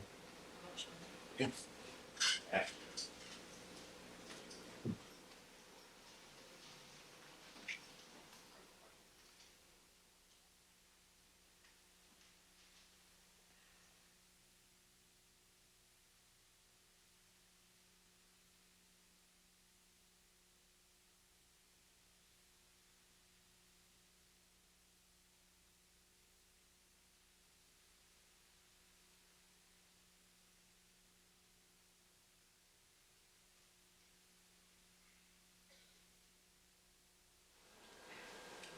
Detective Furman, before displaying it, I would like you to look at this photograph and tell me, if you can, whether or not that was taken looking in a northerly direction from the walkway at the base of the stairs in the approximate position where Nicole Brown Simpson's body was after the bodies had been removed. Yes, sir. Okay. The area to which I was attempting to direct your attention is on the right or east side of that fence. Now, in looking at that photo, does that refresh your recollection as to whether the glove and the cap were found close to the fence. Yes, sir. You're talking about this fence that runs north-south. That's correct? Yes. Okay. And you recognize this as being the area where Mr. Goldman's body was found when you were there? Yes, this is the area I was referring to as somewhat cleared out. May this be marked? All right, People's 1050, excuse me, Defense 1057. 1057, Your Honor. 1057.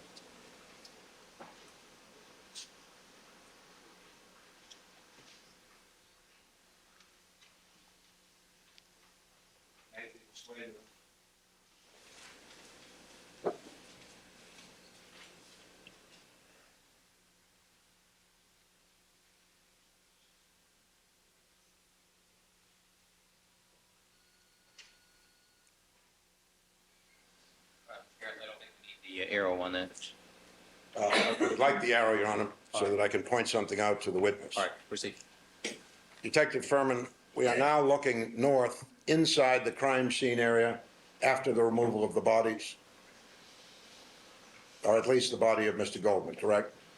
Yes, sir. All right. And would you point out in that photo, and I'll ask Mr. Harris to put an arrow on it when you do, the area where the left-hand glove and cap were found? Yes, sir.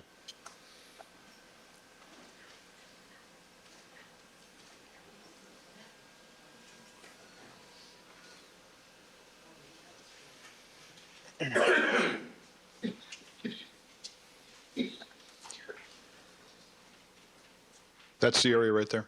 Okay, so that is fairly close to the fence, as I suggested, but you had in mind a different fence when you said it was not. Yes, sir. I was talking about the north fence. The north fence? Yes. And we're talking now about the east fence. Yes. Now, what I was trying to learn is this. Number one, would the spot of your flashlight in the ambient light conditions coming from the house, I guess, you fellas hadn't artificially lighted anything when you were there with spots and floods, had you? No, sir. Okay, you were operating with flashlights and whatever light could be gained from the open door of the house? Yes, sir. All right. With the little flashlight that you have been handling, been capable of illuminating the area immediately outside the east wall of that fence, which is on our right as we look at the photograph? Yes. Okay. Thank you. Take it down.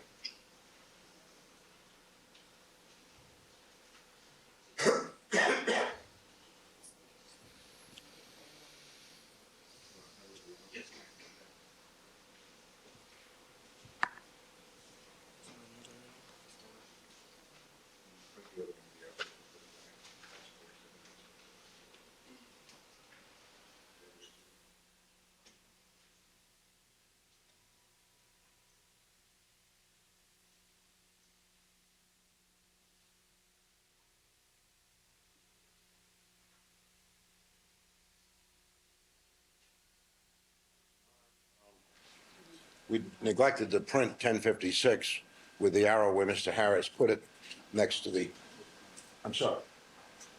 Mr. Harris is ahead. It is printed. Yeah.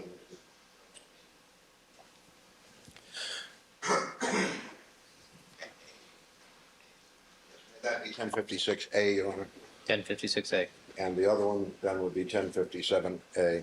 Yes. Hard copies of each.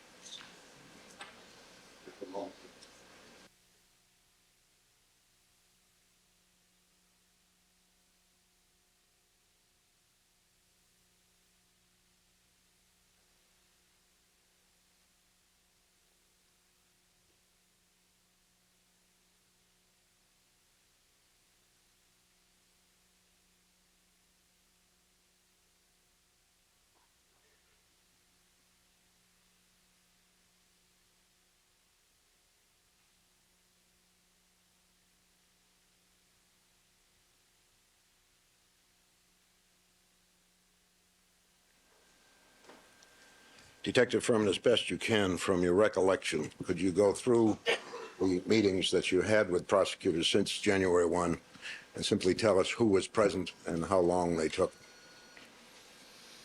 I've met with Mr. Darden. All right, start with the first one you can recall. Do you have any date in mind as to when this first meeting with Mr. Darden might have taken place? I believe I probably met with Miss Lewis before Mr. Darden. Miss Lewis? Yes. Okay. And could you tell us when that occurred? No, sometime this year. Within the past week? Well, I've seen her frequently because she's in the DA's office, but not all of the contacts were talking about anything to do with testimony. Was any one lawyer at each of the meetings where testimony or the case, either one, was discussed? No. The first meeting that you had with Miss Lewis, when would you estimate that it took place? In January, February, or March?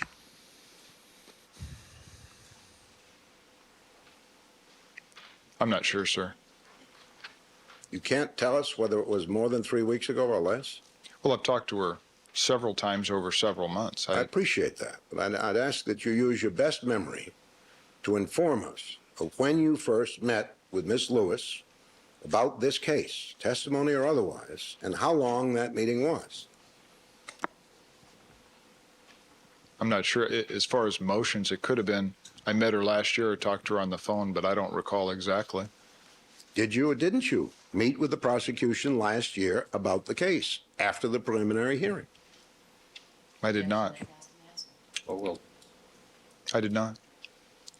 Well, what did you mean when you said, I may have met her last year over the phone or otherwise about some motions?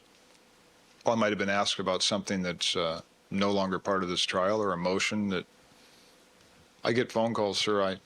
I don't write them down. I don't log them in. I don't know what to tell you. You're a detective who doesn't always take notes. I don't take notes about phone calls, or that's all I do.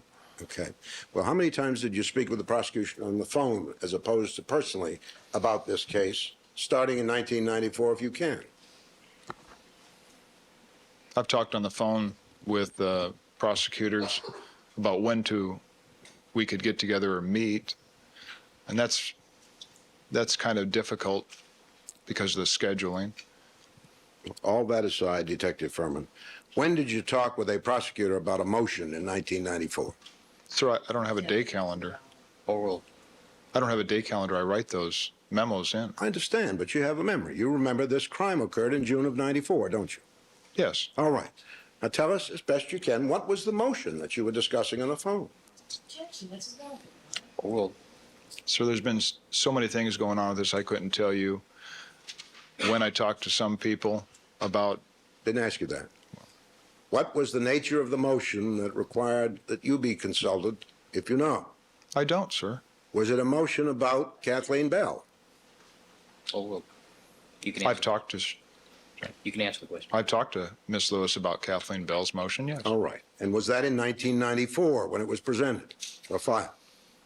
It could have been. All right. Did you talk on January 3rd when it was argued? Or thereabouts? I don't recall a date, no. Were you in the prosecutor's office in the month of January? I believe so, yes. On what occasions? And start with the first one, please. Sir, I cannot remember a date. I couldn't give you a time.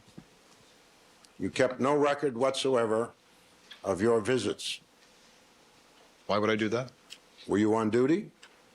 Yes. Did you have to account for someone as to where you were going and why? No, when the DA's office wants to talk to a detective, they obviously will talk to him. There's nobody that would need to give me permission. I just say I'm going to the DA's office. Well, who would you tell? Someone had to know where you were, didn't they? Yes, sir. Well, who's your boss? Detective Ron Phillips. Okay. Did you tell Detective Phillips on those occasions when you were coming downtown to work on this case where you were going? Yes. Okay. And do you know if any records of any kind are kept about these visits? Not to my knowledge. Were the prosecutors keeping any records of your visits that you know of? I don't know, sir. All right. Now, do you leave it with the court that if you had a meeting with Miss Lewis in January, you are not certain of it? That's correct. You just don't have any memory of meeting this woman in January, the one seated at the table here to my far right. Sustain. Rephrase the question. Okay. Try again. Did you or did you not see Miss Lewis in January in this building? I'd say I could have, but I couldn't tell you exactly when, so I can't say for sure. Is she the first lawyer that you met and talked to? After the prelim? In 1995. We'll just leave 94 alone for now. I don't know if she's the first, sir. You don't know. No. Does anyone else come to mind as being the person who started off this whole series of interviews? No. Was it Mr. Darden? No. Was it Ms. Clark? No. Any other lawyers not seated here today that you've worked with on this case? No. Mr. Hodgman? No. Okay. So January, then, I take it, is a blank. No. May we now turn to February? Do you have any memory of coming to this building in February and meeting with someone? Yes? When was the first meeting in February that you can recall, Detective can't. Phillips? I can't recall when in February. I'm not asking for a date in a minute. Can you say early, middle, late? Give us any help at all? I'd say it would be fair to say probably the early part of February and the latter part. All right. Who was present at the meeting, the first one? I've talked to Mr. Darden, talked to Ms. Clark, I've talked to Ms. Lewis. Does that mean you cannot remember who was present at the first meeting? That's correct. And that was early in February, you think? Yes. Okay. When was the one after that?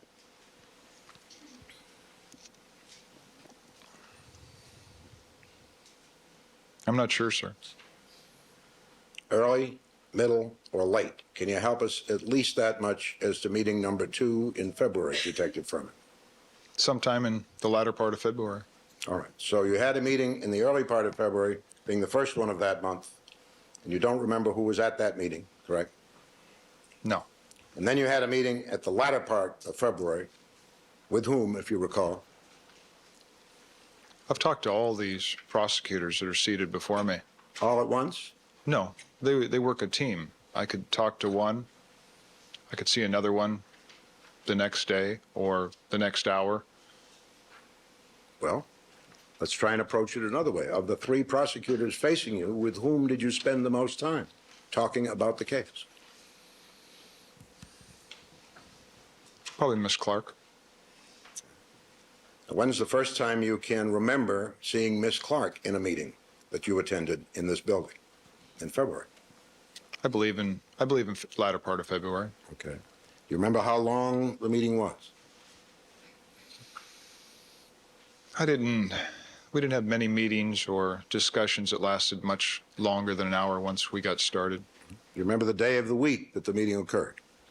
No, I don't. Do you have any memory of the time of day that the meeting occurred? It would be after court or maybe an afternoon on a weekend, but I can't remember that period of time or day a week with the person. Can't remember. No. Okay. When was the next February meeting you had after number 2 late in the month with Miss Clark? Sir, I don't know. Don't know. No. But Detective Furman, when I asked you if you'd had 10 meetings and you said 8 would be more like it, where did you get that number? I just felt 10 was too many. It just felt like, I'm more comfortable with 8. Well, did you pick 8 out of the air? Or do you remember having approximately 8 meetings with prosecutors? Sustained. Did you have a memory when you gave us that answer of about 8 meetings with prosecutors? Overruled. That felt like a comfortable number, yes. All right. Why did it feel comfortable? Because it was more than 5 and less than 10. So far, you've described 2. Were there any more meetings in February other than the 2 that you've described that you can recall now, Detective Furman? I can't recall the specifics. I didn't take note of these. Many times it was inconvenient, and sometimes we got nothing accomplished because of scheduling and things going on with people's personal lives. Sometimes they were not much of meetings at all because of people's lives. And were there some times when disagreements prevented anything from being accomplished? I don't recall that. Don't recall having any disagreement. No. All right. Now, how about March? Do you recall some meetings in March? We have met, yes, in March. The first one in March that you can recall. And I assume that it would have to be early or middle. Yes, early in March. Okay. Any idea what date? I believe it was on I don't know the date, it would be on a weekend. A weekend in March. Yes, All right. That'd be the first weekend in March if it was early in March? could have been. Was it down here? Yes, Do you recall a Saturday or a Sunday? I believe it was a Saturday. And who was present? Miss Clark, How long did you talk? about an hour, hour and a half. Was anyone else present during that hour to hour and a half? People came in and gave her messages or papers that I didn't know what she was receiving, and then they left. All right. But were any of the other lawyers seated at this table or other lawyers working on this case outside the courtroom present during this hour to hour and a half?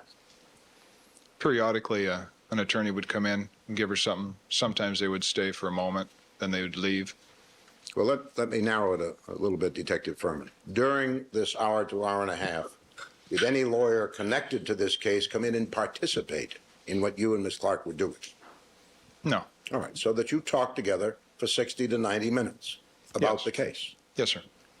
None of these people have ever had conversations with you about other matters, have they? What are other matters? Other than the case?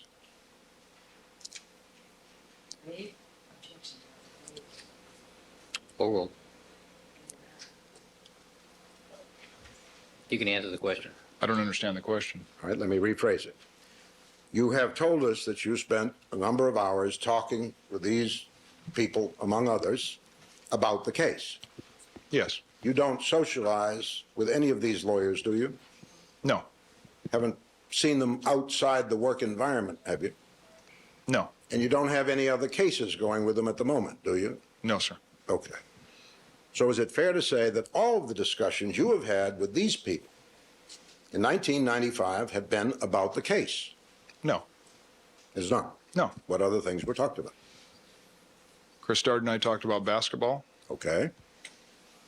Miss Lewis talks about scuba diving. All right. Were these dominant themes or just small talk as part of the overall conversation? Just conversation. All right. But the main purpose, I take it, of each encounter, even though there may have been other subjects touched upon, was the case, People against Simpson. Yes. And your role in that case.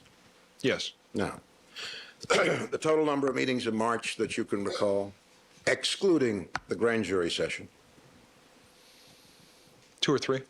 All right. The first was with Ms. Clark for 60 to 90 minutes. When was the one that you meant when you said 2? I believe that was during the weekday after court with Miss Clark.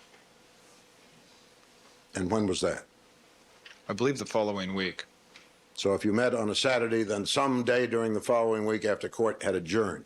I take it was late in the day. I believe so, sir. And how long did that session last? I recall it was about an hour. And were any other lawyers involved to the extent of participating in that conversation that you were having?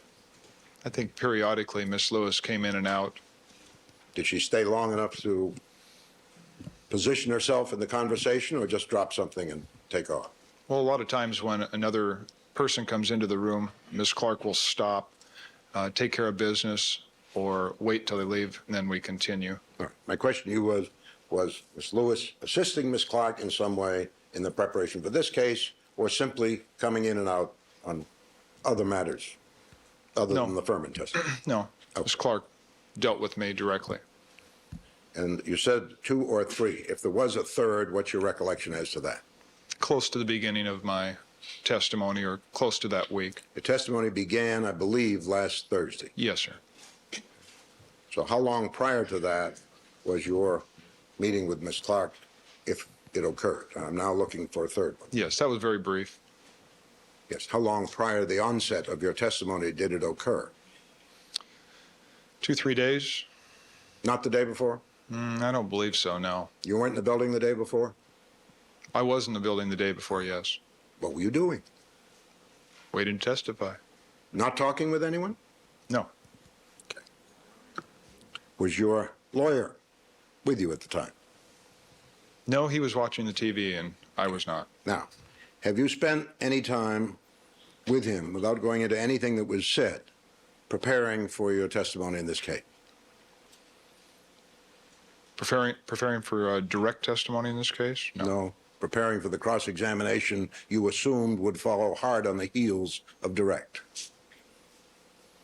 I think I've gotten some general advice, much the same as I've gotten from most of the people I know. Okay. And you have been urged to remain calm, have you not? I'm going to sustain the court's own objection in the context of the I'm previous sorry. question. I mean to exclude Mr. Tortolo from any question that has substance of a conversation in it. I do not ask to go into anything he said to you.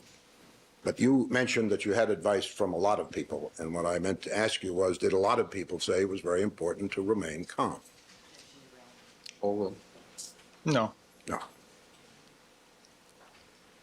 Were any documents, books, or other materials given to you or exhibited to you at any of these sessions to assist you in your role as a witness in this case?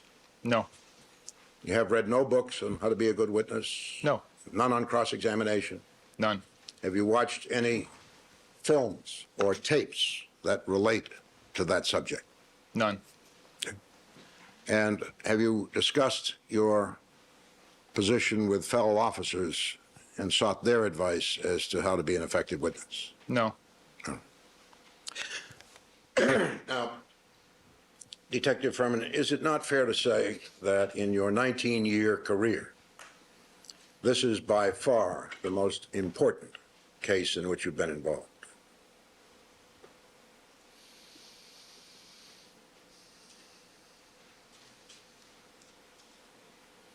Yes.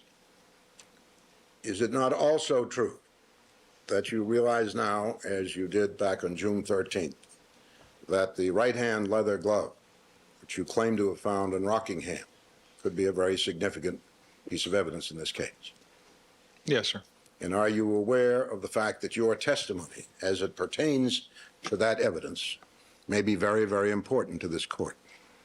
Yes. Did you anticipate, based on what you had been told, that some sort of attack might be visited upon you with respect to alleged racial slurs? No. Was it a surprise to you when those questions were put by Marcia Clark at the very outset of your testimony to give you a chance to deny the allegations before I have talked to them? Withdraw the question. Do you recall that when you took the stand, you explained to the jury and to the court that you had had some special sessions because of a problem not related to the facts of the case? Overruled. You recall that? Yes. All right. Do you recall that Ms. Clark then caused to be displayed to you parts of a letter allegedly written by Kathleen Bell to Johnny Cochran and invited you to examine the text of that letter? Do you remember that? Yes, sir. Okay. Had you discussed the fact that this was going to happen before you ever came into the courtroom? Yes, that part, yes. This was no surprise to you, was it? No, sir. And were you not advised that the effort in doing so was to steal the thunder from the inevitable cross-examination? Sustained. Was it explained to you that this was an effort to defuse the impact of any accusations that might later be made against you? Sustained. Why, if there was an explanation, was it explained to you that this method of introducing your testimony was to be used in this case? It wasn't explained to me, no. Well, in other words, as I understand it, you were simply told, here's what we're going to do, Detective Furman. Here's the order in which things will happen when you hit the witness stand, and we're not going to tell you why. I'm not the prosecutor, sir. I know that you're not the prosecutor, you're the witness. Did you have any comprehension as to why this tack was taken by the prosecution? Yes. Did you understand that it related to possible experiences you might have on cross-examination? No. Okay. What was your understanding as to why this letter was surfaced at the outset of your testimony?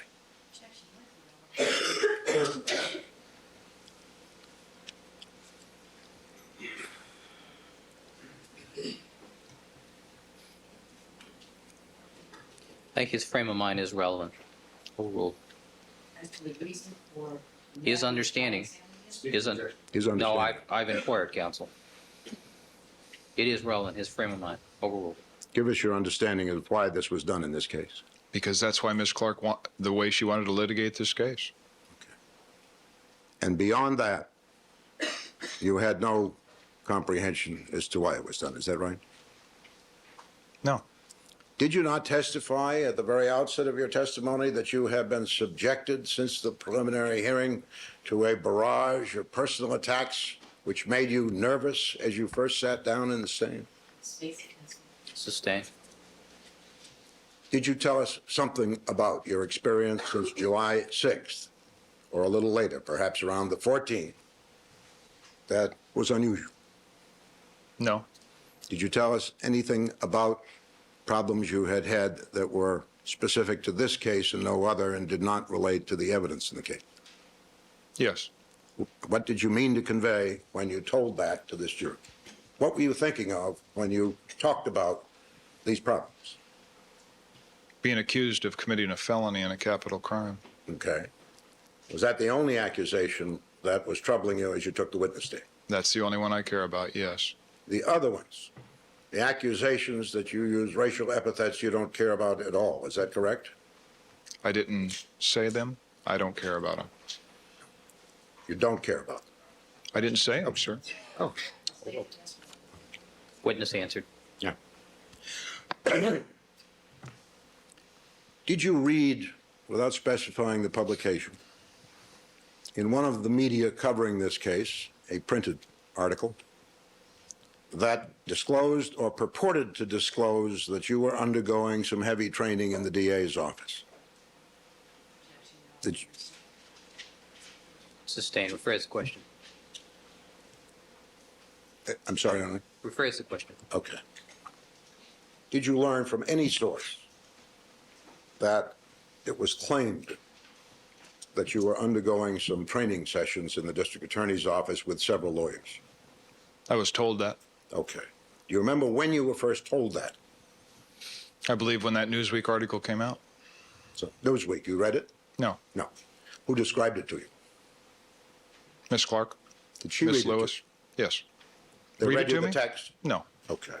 Was there any talk? This, by the way, occurred after the grand jury experience, did it not? Yes, sir. Was there any talk during the period when she was reading this to you about a leak?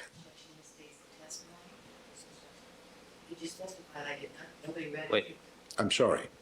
I may have misheard you. Did you not just tell us Rephrase the Ms. question. Clark read you the Newsweek article or a portion of it? I don't believe she read it.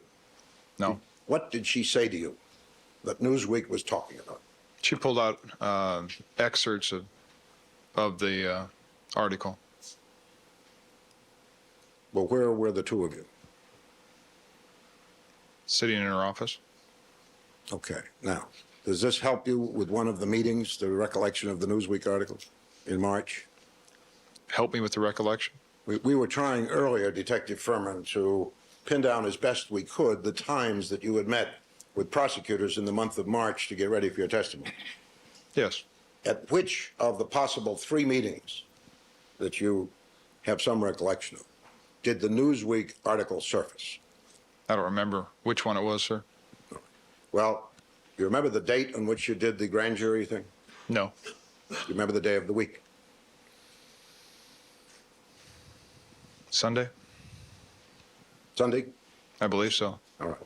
How long after that did Ms. Clark inform you that Newsweek had described the event? I don't remember that. A day or more? I don't remember, sir. All right. Is it fair to say that when Ms. Clark informed you about the Newsweek piece, it was after the grand jury exercise had taken place? That would be fair to say. All right. Now, were you present in her office when you learned about this? Or on the phone? I'm not sure on that. I could have been in her office. You don't recall whether or not you were on a telephone or facing Ms. Clark when you learned that your grand jury training had been published in the media? I don't remember, sir. Don't remember. All right.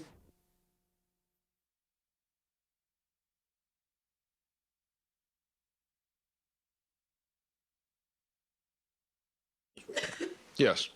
You've told us that you were not surprised when she developed early in your direct examination that you had undergone a practice cross-examination with some lawyers. If you were not surprised, at some point, I take it, you were informed that that was going to happen. Yes. Okay. Were you informed that that was going to happen sometime after the Newsweek article came out and you two discussed it? No, I think Ms. Clark told me that she was going to bring that up on direct, and that was as far as it went. When did she tell you that? Right before I testified. Just before you testified? No, the day before, maybe All right. day and a half. Prior to that, you'd never heard of that plan, had you? Isn't that true? Objection. Overruled. You want me approach? All right, with the court report, please. I withdraw the question. Easier.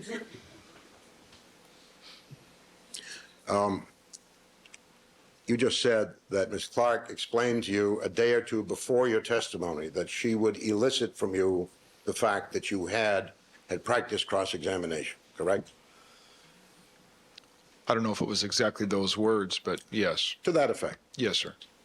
Was this a day or two before your testimony the first time that this idea of bringing this out was conveyed to you?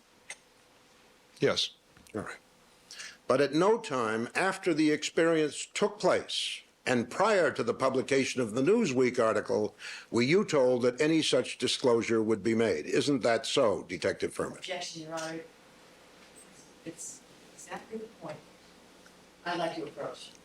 All right, with the court report, please. I do not withdraw this time. All right.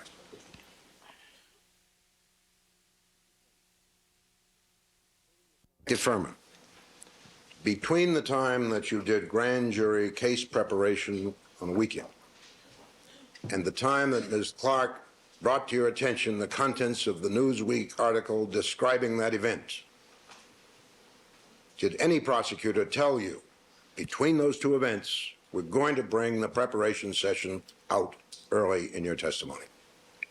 No. I didn't hear the answer. Wait, there's an objection. All right, overruled. No. Thank you. All right, ladies and gentlemen, we're going to take our recess for the morning session. Please remember my admonitions to you. Don't discuss the case amongst yourselves, form any opinions about the case, allow anybody to communicate with you, or perform any deliberations till the matter has been submitted to you. We'll stand in recess until 1:30. Detective Furman, you're excused until 1:30. Yes, Your Honor. All right.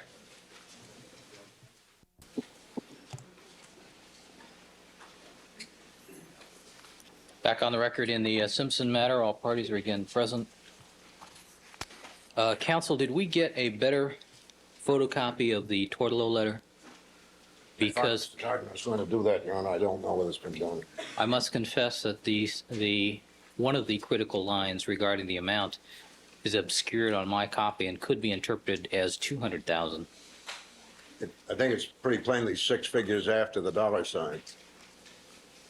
The problem is the photocopy imperfection is exactly, and it appears to have been reduced as well.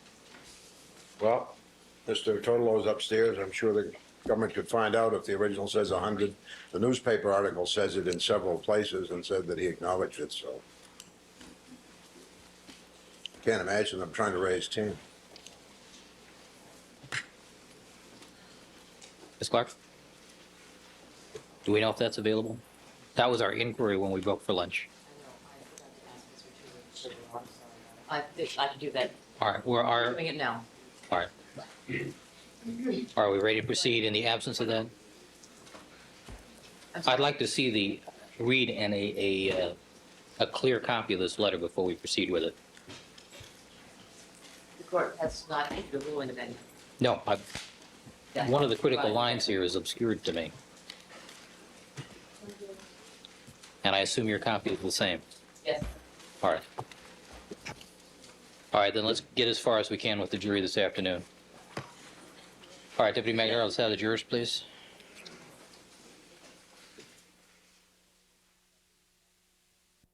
All right, let the record reflect that we've now been rejoined by all the members of our jury panel, that Detective Mark Furman is again on the witness stand, undergoing cross-examination by Mr. Bailey. Good afternoon, Detective. Good afternoon, Your Honor. You're reminded you're still under oath. Mr. Bailey, you may continue. Thank you, Your Honor. Detective Furman, yesterday when you were quizzed about the contents of the homicide kit in the vehicle that you and Detective Phillips picked up, one of the items that you mentioned that was carried in these kits was plastic bags. Yes, sir. Were there any of roughly this type of commercial Ziploc sandwich bag size and type of plastic in the homicide kit? No, we don't have any Ziploc bags. You don't? No, we have I'm sorry, Tell me what you do have. a jail bag, what you put an arrestee's property in. Then it's heat sealed with a heat seal that's kept in the jail. Okay. And I believe you said something about different size bags. Is that true? Well, the jail bags are one size that I know is in there, and then you might have very small ones used for narcotics. Okay. All right, let the record reflect what Mr. Bailey has shown to the witness is a sandwich-size Ziploc bag. Roughly 6 by 7.5 inches, Your Honor? Yes. All right. In other words, plastic bags of various sizes are available for the collection of evidence? Two that comes to my immediate memory, yes. Okay. And you mentioned also that rubber gloves are available? Yes, sir. Okay. Now, once again, Detective Furman, have you attempted to find out the identities of the people you were unable to name who were in the grand jury case preparation exercise? No. Does the name Melissa Becker mean anything to you? None at all. Do you remember any law students being present during that time? Anyone identified you as a law student? I do not know any of the people in the room. Sorry. Melissa Decker. No, I still don't. Okay. And you don't know whether any of the people in the room were law students? I don't know what their status was now. Is there anyone in this room other than the lawyers seated at counsel table who were present during that exercise? Overruled. Oh, I'm sorry. Stand corrected. Sustained. It does. Rephrase the question. Yes. Do you see anyone in the courtroom who was present that day other than these lawyers? State objection. Direct your attention over this area, Inspector Furman. No, Your Honor, standing objection seems fast on evidence in the state of testimony. Assumes that all of us were present. No, that's not my understanding of the question. Other than these lawyers. Other than these, it assumes these lawyers were present.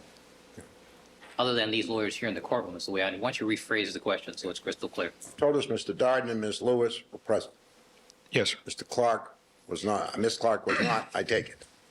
She was not. All right. Do you see anyone other than the lawyers? 1, 2, White, and one other that you named, assistant district attorneys, in this courtroom who was present during that session? I don't believe so. Looking in the audience, you don't recognize anyone who was present? No. Okay. You mentioned a Mr. Runyon. What does he do? I believe I see him assisting Mr. Darden. Okay. Have you had any contacts with or interviews with, since the 1st of January, any psychologists?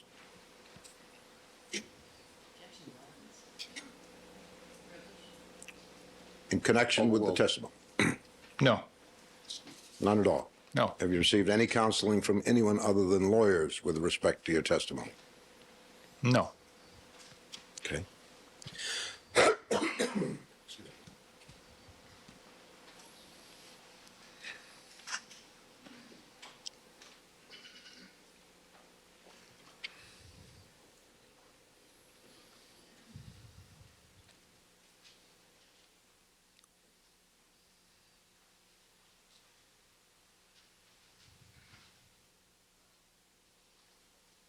The name, Detective Furman, Don Vinson, mean anything to you? Don Vincent, I believe, is a city attorney. Do you know any other Don Vinson or know of one? No, sir. Okay, and how about Mark Goldston? That name mean anything to you?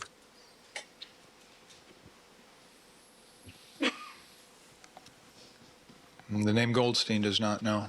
Have you had any contact with anyone by either of those names in connection with this case since the first of the year? Not to my knowledge, no. Okay, thank you. Now, in your direct testimony, you explained to us that at the request of Detective Van Adder, I believe it was you and Detective Phillips, went back to Bundy to review the left-hand glove that you had seen there. Yes, sir.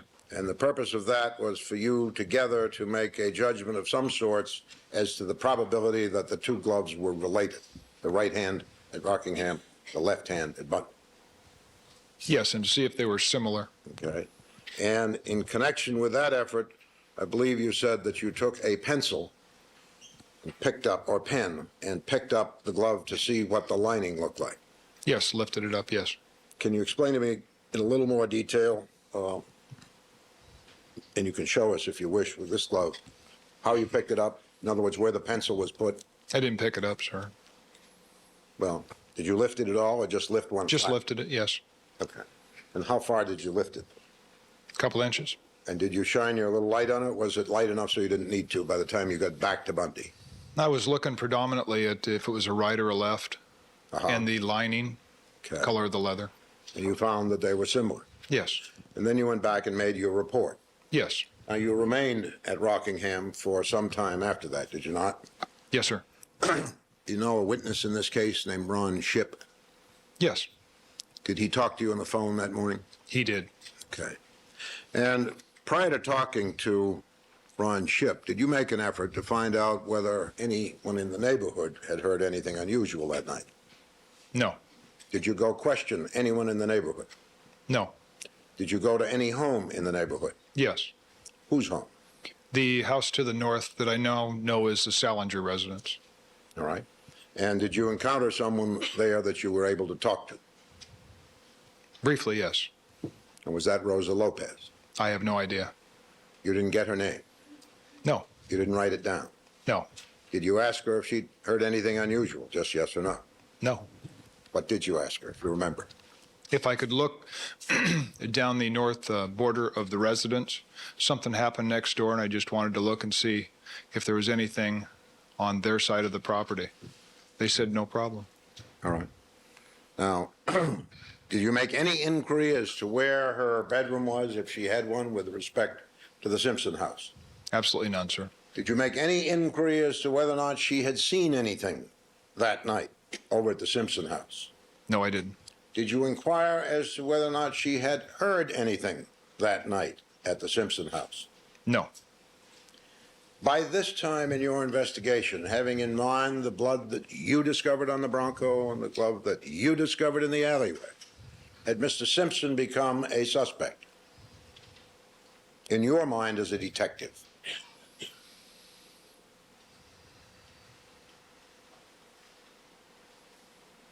I think there was a remote possibility, but nothing was solid. No. A remote possibility. Yes, Okay. Well, were you present when he arrived from Chicago and they slapped handcuffs on him? Oh, well, yes, well, when you slap handcuffs on someone, you're taking him into custody, aren't you? not always, no. Oh, you have the right to handcuff a citizen without a criminal charge?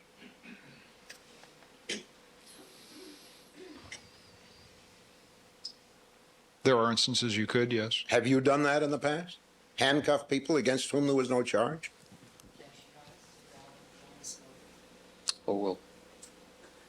There's times when people pick people out as suspects and you later identify that they were not the suspect and you would release them. But that wasn't the case here, was it?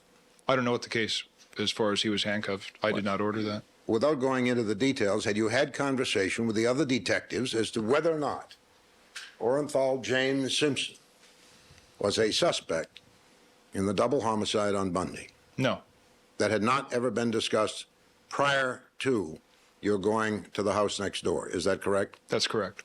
Had it ever passed your mind, however remotely, that that might be the case? Not knowing his whereabouts the night before, I felt it was extremely remote. Not knowing his whereabouts. I knew he was in Chicago. Well, you also knew he didn't leave till 11, right? I didn't know that, no. You didn't think the limousine was there to pick up anyone else at 11 o'clock, did you? I didn't know about the limousine other than what Cato initially told me. How much more do you need to know? You saw a limousine at 11 o'clock. But Sustained. Sorry. withdraw the question. Did that seem significant to you with respect to the whereabouts of the rather famous owner of the house, that there was a limousine there at 11 o'clock? Objecting that in state's testimony. This is back on evidence. Sustained. Did Cato Kalin tell you that he saw a limousine there at 11 o'clock when he went outside after he heard the noise? Yes. Okay. Now, my question is, did that in any way relate to the possible presence or absence of Mr. Simpson at about that time at his home? I had no idea. Did you think maybe the limousine was bringing him back from somewhere? I did not give it any thought. But you knew he had gone to Chicago, didn't you? Yes, I had been told that by then. You knew that Detective Phillips talked to him in Chicago, didn't you? Yes. The next morning. Well, I take it we're still in the context of when Detective Furman went next door to the Salingers. Trying to find out what he then knew. All right. Okay. You knew that he reached him in Chicago by telephone, didn't you? Yes. Okay. And that Detective Phillips was satisfied that the recipient of the call was in fact in Chicago, correct? Yes. All right. So at some point he had traveled to Chicago. Did that occur to you? Of course. All right. Did a question arise in your mind as to when he might have traveled to Chicago? It did not. Well, did it occur to you if he traveled to Chicago before the ice cream was purchased, at which point the victim, Nicole Brown Simpson, was very much alive, that he would be eliminated as a suspect insofar as direct participation in the homicide was concerned? I never gave any of that. I'm sorry. Ms. Clark? Compound, rather.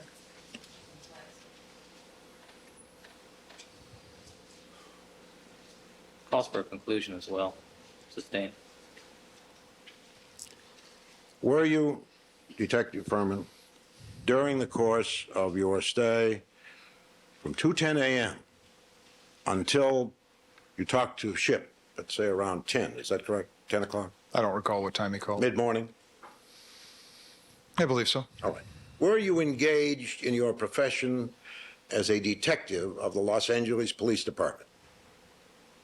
At the time I talked to Mr. Ship? No, sir. From 2:10 a.m., when you arrived on the scene, until at least mid-morning on the 13th, were you engaged in your profession as a police officer? Yes, sir. Were you being paid to carry out the function of a detective during that period? Yes. Were you giving that your best effort during that period? I was being directed. Yes. You were being directed? Yes. You weren't directed to the Bronco, were you? No. You weren't directed to the south border of the Simpson property, were you? Yes. By whom? Mr. Kalin. Mr. Kalin ordered you to go out and look for where the noise came from, Detective? No, he directed me by his statement. Does he have the power to direct any detective in the Los Angeles Police Department, Detective Furman? Direction and the logical thing to do would be one and the same. They're one and the same. Do Yes. you want to leave it that Cato Kalin directed you to go out and look for the noise or its source? By his statement? Absolutely. Okay. You had no choice but to do that without telling anybody, correct? I had a choice. That was a logical thing to do. All right, well, let's continue. When you learned that Mr. Simpson was in Chicago, did it occur to you that the presence of the limousine might be of some significance? I did not give the limousine any thought after that. Did you give any thought to the possibility that Mr. Simpson was or was not in Brentwood between 9 and midnight? No. That never crossed your mind? Well, it was out of my realm of responsibility at that time. Well, you claim that you found an instrumentality of murder, what turns out to be, on his property. Did that give you any cause to suspect Mr. Simpson?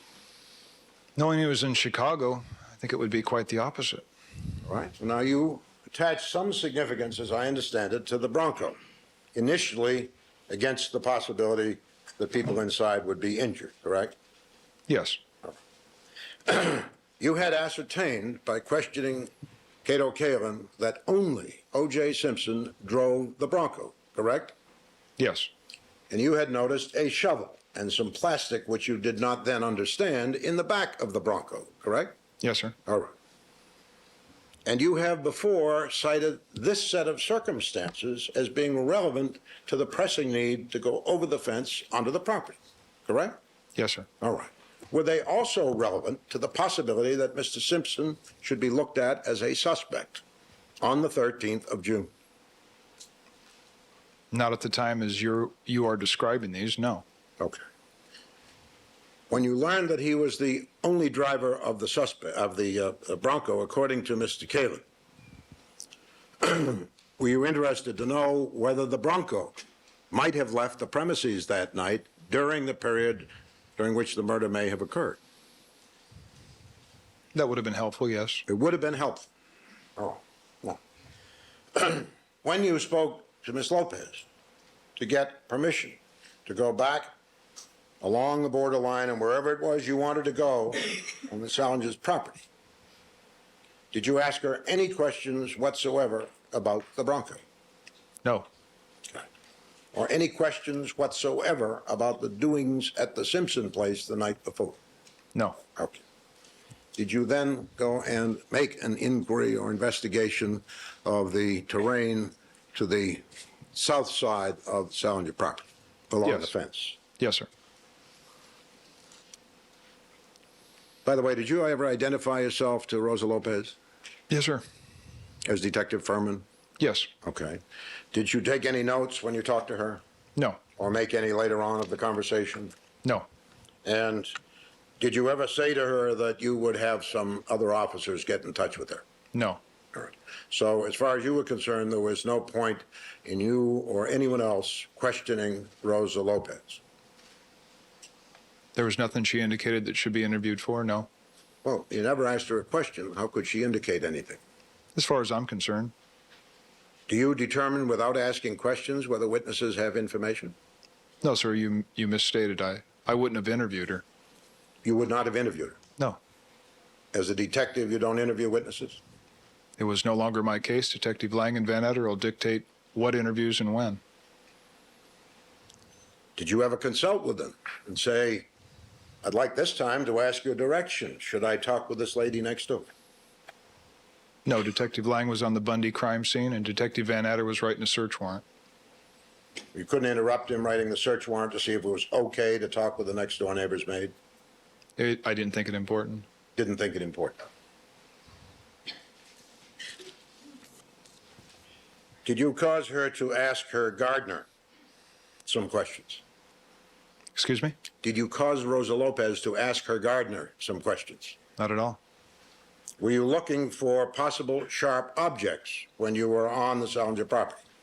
I was looking for anything that looked like it was unusual or something that was obvious. Was one of the unusual things you were looking for, Detective Furman, a sharp object? I didn't know at that time the cause of death at Bundy, so I didn't know what I was looking for precisely. Can you answer the question? Were you looking or were you not looking for a sharp object? I can't answer that as a yes or no, sir. So you don't know if you'd seen a knife, whether you'd have picked it up or photographed it or even noted it? I wasn't specifically looking for a knife. If I would have found one, I would have seized it, yes, or kept it there for a photographer and a criminalist to recover, yes. Okay. Now, what else were you looking for? If it wasn't knives, what were you hoping to find?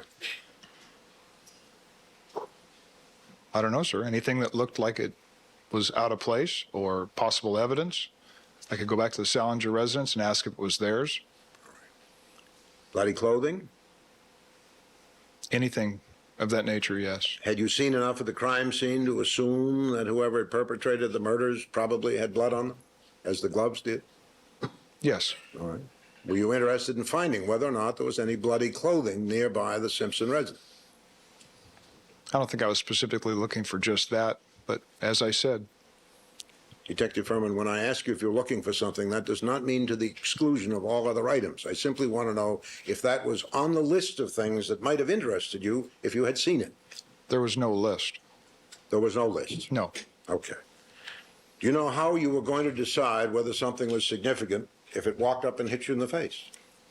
Well, if it didn't belong in the Salinger residence and it came from the Simpson residence, it could be possibly construed as something involved with anything to do with Bundy or Rockingham, and I'd simply ask the Salingers.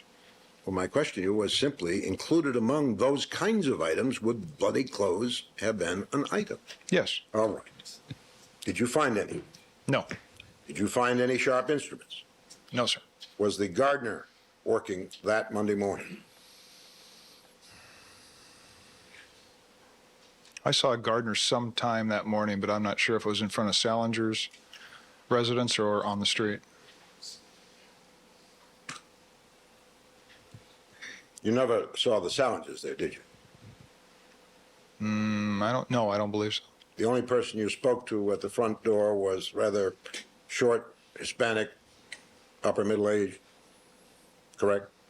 No, because I believe there was a security door with some type of a mesh where I can't see in. That person opened the interior door and spoke through that. If the person who spoke to you that morning presented themselves in this courtroom now and didn't say anything, would you be able to recognize them? No.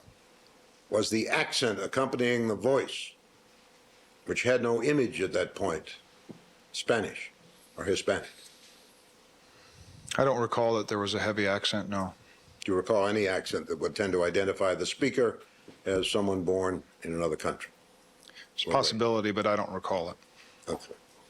And when was the first time you ever spoke to anybody about this encounter with the person at the Salinger?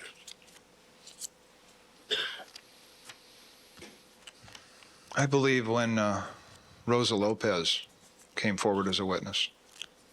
Well, you mean when she was first listed by the defense, a long time ago or recently? I'm not sure on that, sir. I don't know when she was listed, and I don't know when she testified exactly, so I would probably say sometime in between there. Did you ever learn, as a result of any hearings before this court, without going into what was said, that it was alleged that you had talked with Ms. Lopez the morning of the investigation, the first morning? Yes, I heard that. Do you remember when you first learned that? No. Have you ever made any effort since that time to get a look, Ms. Lopez, to see whether or not, or listen to Ms. Lopez, to see whether or not you could recognize that person as the one you may have talked to on the morning of the 13th? Yes, I saw her on the news. All right. And did you listen to her? Yes. Did that help you in any way as to whether or not this is the person you questioned on the morning of the 13th? Oh, she was speaking Spanish, so no. You did not hear her speak English? No, sir.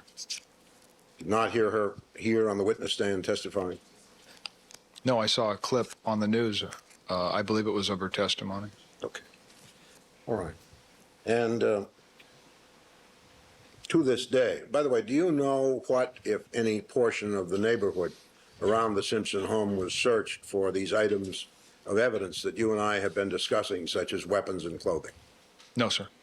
You never participated in, gave any direction to other officers about, or otherwise involved yourself in a search for items of evidence of this sort? I was there during the search warrant, and I assisted in the closet of Mr. Simpson's bedroom and some of the exterior portions, but that's it. Who was the first person, if you know, by the way, ever to go up to Mr. Simpson's bedroom after you entered the premises? I don't know, sir. What time did you go there first? Inside the residence? Yes. With Mr. Kalin.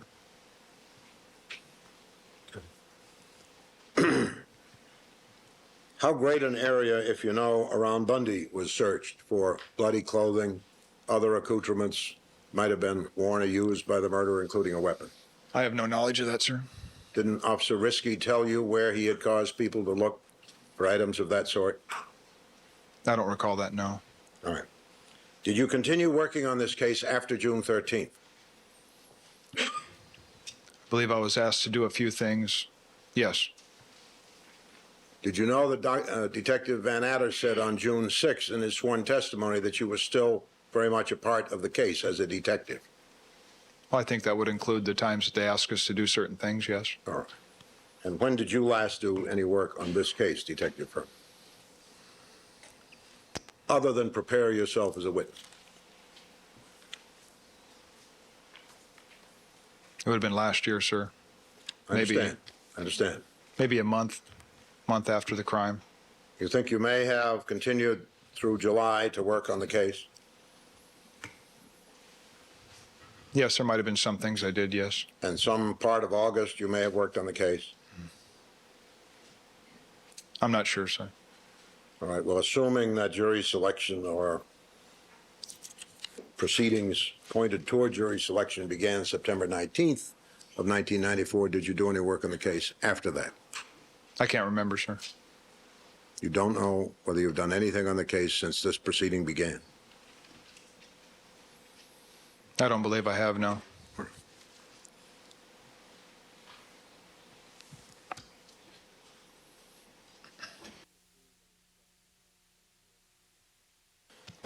Did you receive an instruction of some sort, Detective Furman, to abstain from viewing these proceedings? Yes. And have you followed that instruction? Yes, sir. Now, over the lunch hour, did you have any chance to reflect or have your memory assisted by any of the minions for the prosecution as to the sessions that occurred before the trial, your part of this trial, and since the first of the year? No. Would you say, Detective Furman, that in addition to this being the largest case in which you've ever been involved, this is perhaps the most important testimony in which you've ever been involved? Sustained. Have you not been very concerned since January 1 and beyond with the experience of testifying in this case? I believe I was concerned with the allegations that have been brought forth against me. Yes. Yes. You were concerned with something happening which has now happened, correct? No, objection. Sustained. Withdrawn. Having that in mind, Detective Furman, were you anxious that you deliver a good performance on the witness stand? Objection, Overruled. argument. Overruled. I'm always concerned with that in every case. In this case more than others, Detective Furman? I am testifying just like I do in any other case. Mm-hmm. And have you ever in any other case faced accusations such as you expected in this case? Sustained. Have you ever in any other case had the benefit, may I finish the question, have you ever in any other case had the benefit of a grand jury case preparation session such as you had here? Overruled. Denied. You can answer the question. No. I thought we already asked that once before. Okay. Now, having in mind all of that, do you maintain that you have almost no recollection of the sessions intended to prepare you for this testimony? That's correct, sir. Overruled. Have we solved the earlier problem, Your Honor? Described it the Nothing has been submitted to me. Well, I understood that it was coming forth with. Have we learned the status of that, perhaps? Ms. Lewis?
Use the time profitably. Want to interrupt the conference of my colleagues, but I would certainly like to do that, Your Honor. Thank you. Detective Furman, as I recall, in your initial arrival at the Ashford Gate and in the developments that occurred thereafter, including the observations about the Bronco, you were concerned that somebody might be bleeding to death, including OJ Simpson, inside his house, correct? I said somebody. I didn't use the word OJ Simpson. No. Yes, sir. I'm adding it. Wasn't he one of the people that could have been bleeding to death in the OJ Simpson house? Yes, sir. When you got into that house finally and started talking to people, did you ever ask anyone where OJ was? No. All right. The only other question I have, Your Honor, is related to that document, which I assume is en route. All right. All right, ladies and gentlemen, we're going to take a brief recess. This will probably only be about 5 or 10 minutes. Ask you to step back into the jury room. We'll give you enough time for a comfort break. All right, Detective Furman, you can step down. Stay in the courtroom, please.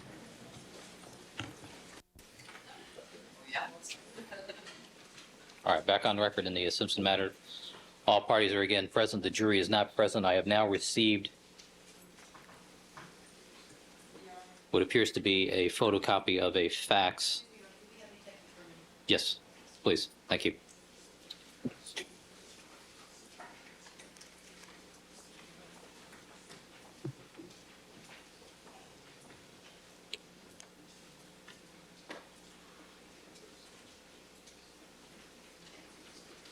All right, I reviewed this, what appears to be a clear and full-size copy of a letter dated September 21st, 1994, addressed to a Daniel Labato of the Northampton Police Department, Northampton, Massachusetts.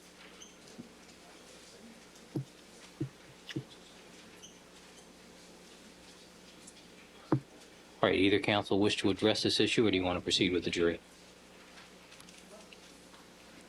The people have addressed the court on the issue of relevance. All right, well, I indicated I wanted to wait until I had the chance to read the entire thing, and it, without any passages being obscure, I'm now ready to hear that. Mr. Bailey. Your Honor, I believe that the letter plainly seeks to advance the financial position of Detective Furman to the extent that in seeking counsel, one assumes that expenses and fees would arise. This letter, which proclaims the high moral character of Detective Furman and declaims false accusations of racism, seeks to have police officers, and I believe it went around the country, contribute to make up the costs that had been incurred and were expected to be incurred. It lists some of the salient victories of the Tortolo firm in representing Furman and claims that Tortolo and Butler had fronted out-of-pocket costs which have already reached over $100,000. But to clear his good name, the costs of experts, investigators, and paralegals continue to mount at a rate we can no longer sustain. Ground one, I believe that any money contributed as a substitute for something that Detective Furman would owe as a legitimate fee or cost of representation, if there were any, is a significant financial advantage to him. Second, he says he's familiar with the letter. I think we're entitled to ask him which portions of the letter he was aware of before they went out.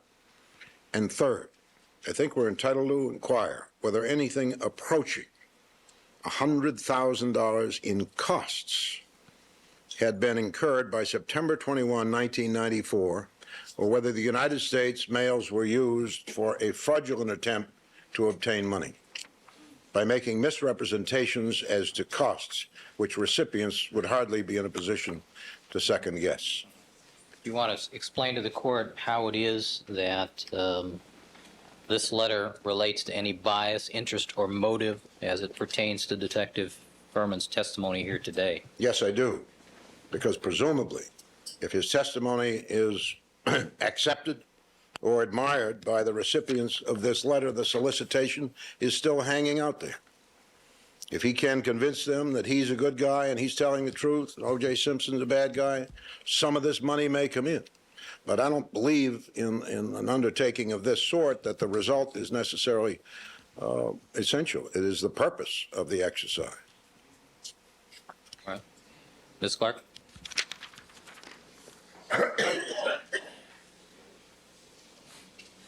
That is tortured logic, to say the least, Your Honor. The witness is here in court to present testimony concerning the work he did in this case. He's not here soliciting funds for anything. Number one, this letter is irrelevant to any issue of bias or detective's credibility. Number two, with respect to how monies have been spent in the mounting of the lawsuits for defamation, is privileged. So counsel's not permitted to get into that. I cannot see any relevance to this letter pertinent to this detective's testimony. I mean, it's just absolutely absent. Well, the issue, as I understand Mr. Bailey's argument, is that there is some potential for financial gain that would impact on motivations to testify or how to testify. Do you want to address that particular? Not reflected in this letter, there isn't, Your Honor. What this letter reflects is the need to defray costs of legal expenses incurred as a result of lawsuits which were made necessary by the defamatory nature of the false allegations made against Detective Furman. But there's no financial gain involved in that pertains to his testimony. The two are totally disparate. He's testifying here today, and this letter was generated when? Back in September, long before he took this witness stand, in an effort to defray legal costs. His appearance today has no bearing. There's just no connection between his appearance in court and this letter and the money it seeks to get. And we're talking about defraying legal costs that were made necessary by virtue of the actions of the lawyers for the defense in this case. So there is no gain to Detective Furman in that regard. And it has not been shown that there is any, nor that there ever will be. To the extent that the court sees there is a financial interest this witness has in having at least begun work or contemplated lawsuits for defamation against the lawyers in this case, that has already been explored. And that issue is not illuminated in any respect by this letter, other than to indicate that he doesn't really have the money to pay for these lawyers. I do not see how it can have anything to do with Detective Furman's credibility on the witness stand, especially in view of the fact that Detective Furman never read the letter. This is something issued by his lawyer, the work product of his lawyer, as was the decision as to who to sue and for what to sue them for, was the work of his lawyer. I understand the agency theories, Your Honor. I'm not arguing with that. But this letter was not generated at the behest of Detective Furman, and I think that's an important distinction to make. Well, when you call something, though, the Mark Furman Justice Fund, and it's issued by your attorney, don't you think that any attorney would send a copy of these things out for approval by the client before they're sent out, especially if you're talking about a nationwide fundraising campaign and the amount of money that takes? I mean, just in postage, you're talking a substantial amount of money. Well, leaving that to one side, Detective Furman has indicated he's aware a letter went out that he did not read, that his lawyer drafted. But, you know, do we really want to do this, Your Honor? Do we really want to spend 2 hours now talking about how Detective Furman's lawyer is saying he needs to defray legal costs incurred as a result of the defamation suits that may be filed at the end of this case, which have not been filed yet? I mean, is that where this case is going? How far afield do we have to go on this witness? I mean, we have gone way out there in the past 10 years. Have you ever used a racial slur?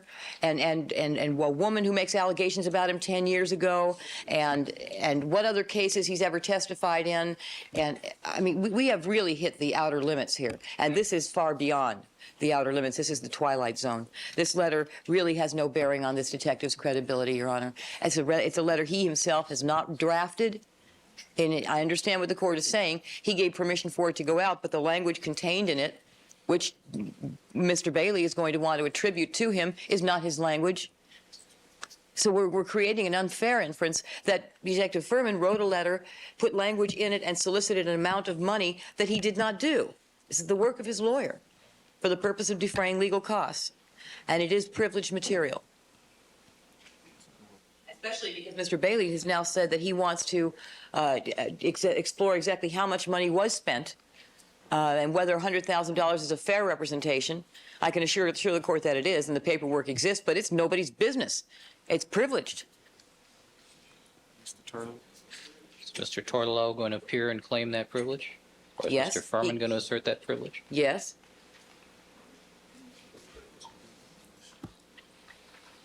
This is not territory that I think is really proper for Mr. Bailey to explore with this witness.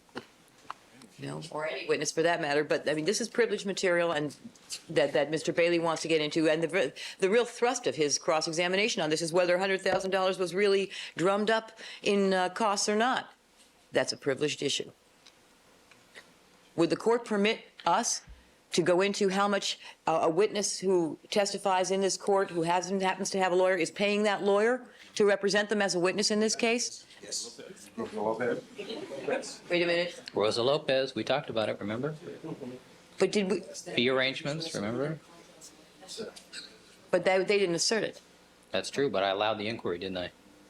Only after they conferred. That was cleared first. I remember Mr. Darden went over to Carl Jones and asked him, hey, I'm going to go into the fee arrangements. Carl Jones waived any privilege and said that was fine. He did not assert the privilege, and he could have. He was given every opportunity. The court flagged the issue for him, and he elected not to do so. As I am doing here. Is that? So we want Mr. Turtle down here, Your Honor? Is that? Well, I don't think that, Ms. Clark, with all due respect, I don't think you're in a position to claim the privilege on Detective Furman's behalf. No. So either Detective Furman himself has to claim the privilege or his attorney on his behalf. I think probably it'd be most appropriate if his attorney did so, Your Honor. Might I be heard on waiver, Your Honor? Well, let's hear from Mr. Tortolo if he's available.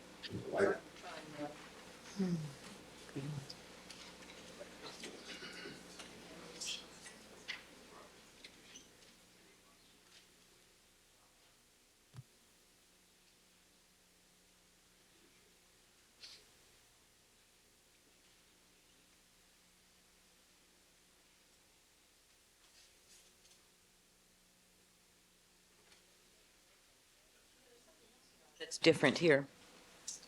With respect to Rosa Lopez, Carl Jones was representing her in her capacity as a witness. No other capacity. She wasn't filing any lawsuits. She had no independent legal cause of action going. And Detective Furman does. Because he's not being represented by Mr. Turtolo. Well, but the testimony so far, hasn't it been that Mr. Furman has not filed any lawsuits yet? That's right. So there are no causes of action pending, are there? That's correct. Same difference. No, it's not. No, it's not. Not at all. Because Mr. Turtolo is representing Detective Furman with respect to what may be filed, Ms. Clark, and it has nothing to do with... Hold on. The issue is there somebody plausibly who can raise an attorney-client issue here regarding the area of costs? Maybe. That's what I've determined thus far. I'd like to hear from Mr. Tortolo. So rather than argue apples and oranges between Rosa Lopez's situation and Detective Furman's situation, it's an interesting discussion, but I don't think it really bears upon the specific issue regarding this letter. Point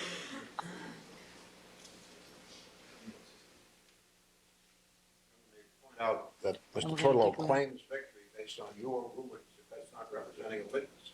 I don't know what it is, but it's in the body of the letter. He took credit for rulings you made in Furman's favor. What? No one gets to take any credit except Your Honor for Your Honor's rulings.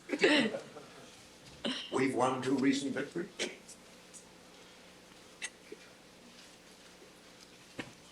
No, I don't score it that way either. You don't score it that way? No. No. First Judge Ito denied the defense team's right to review marked record. That's one of the victories.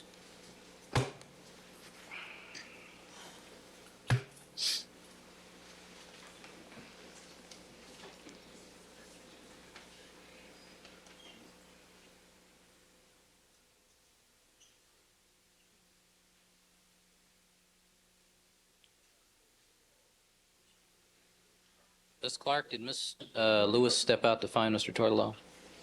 All right.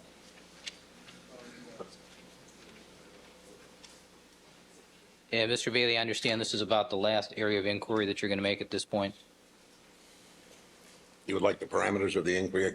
No, no, no. I'm just saying this particular issue is the last issue on cross? Unless something leaps out at you overnight? Phone keeps ringing. Something just came in. But it is, so far as I know, except for a question prompted by the last phone call, which is very brief. All right.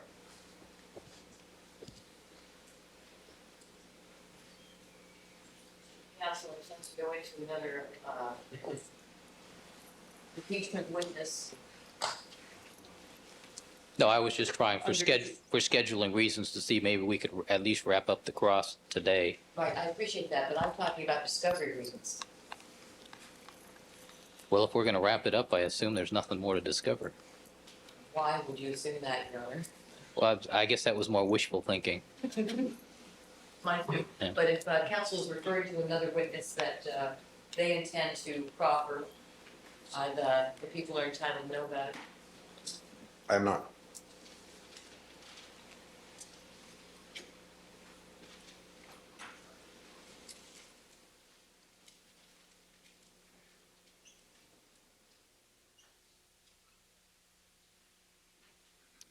All right, Mr. Tortolo.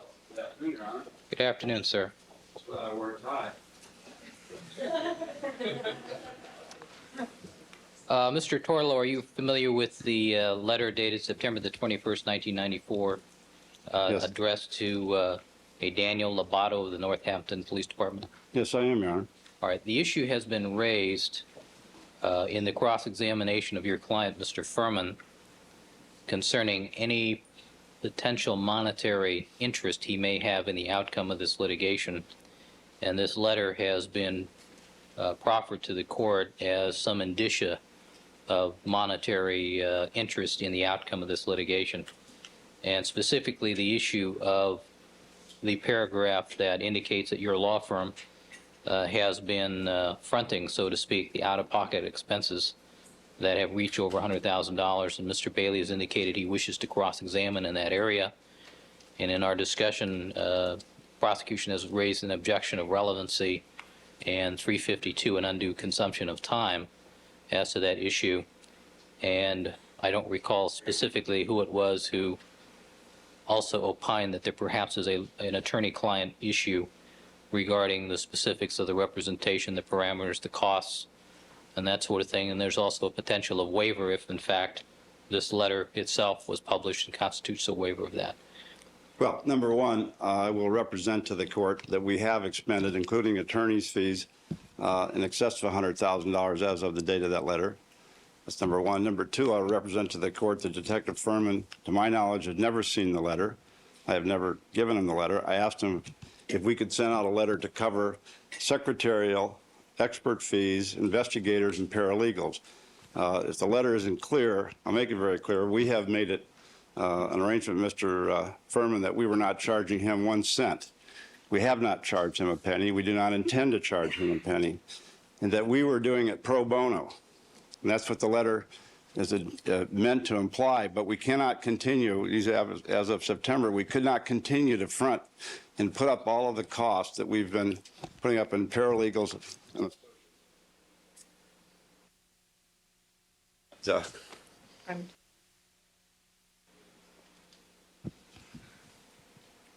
Your Honor, we do claim the privilege. I wanted to explain why.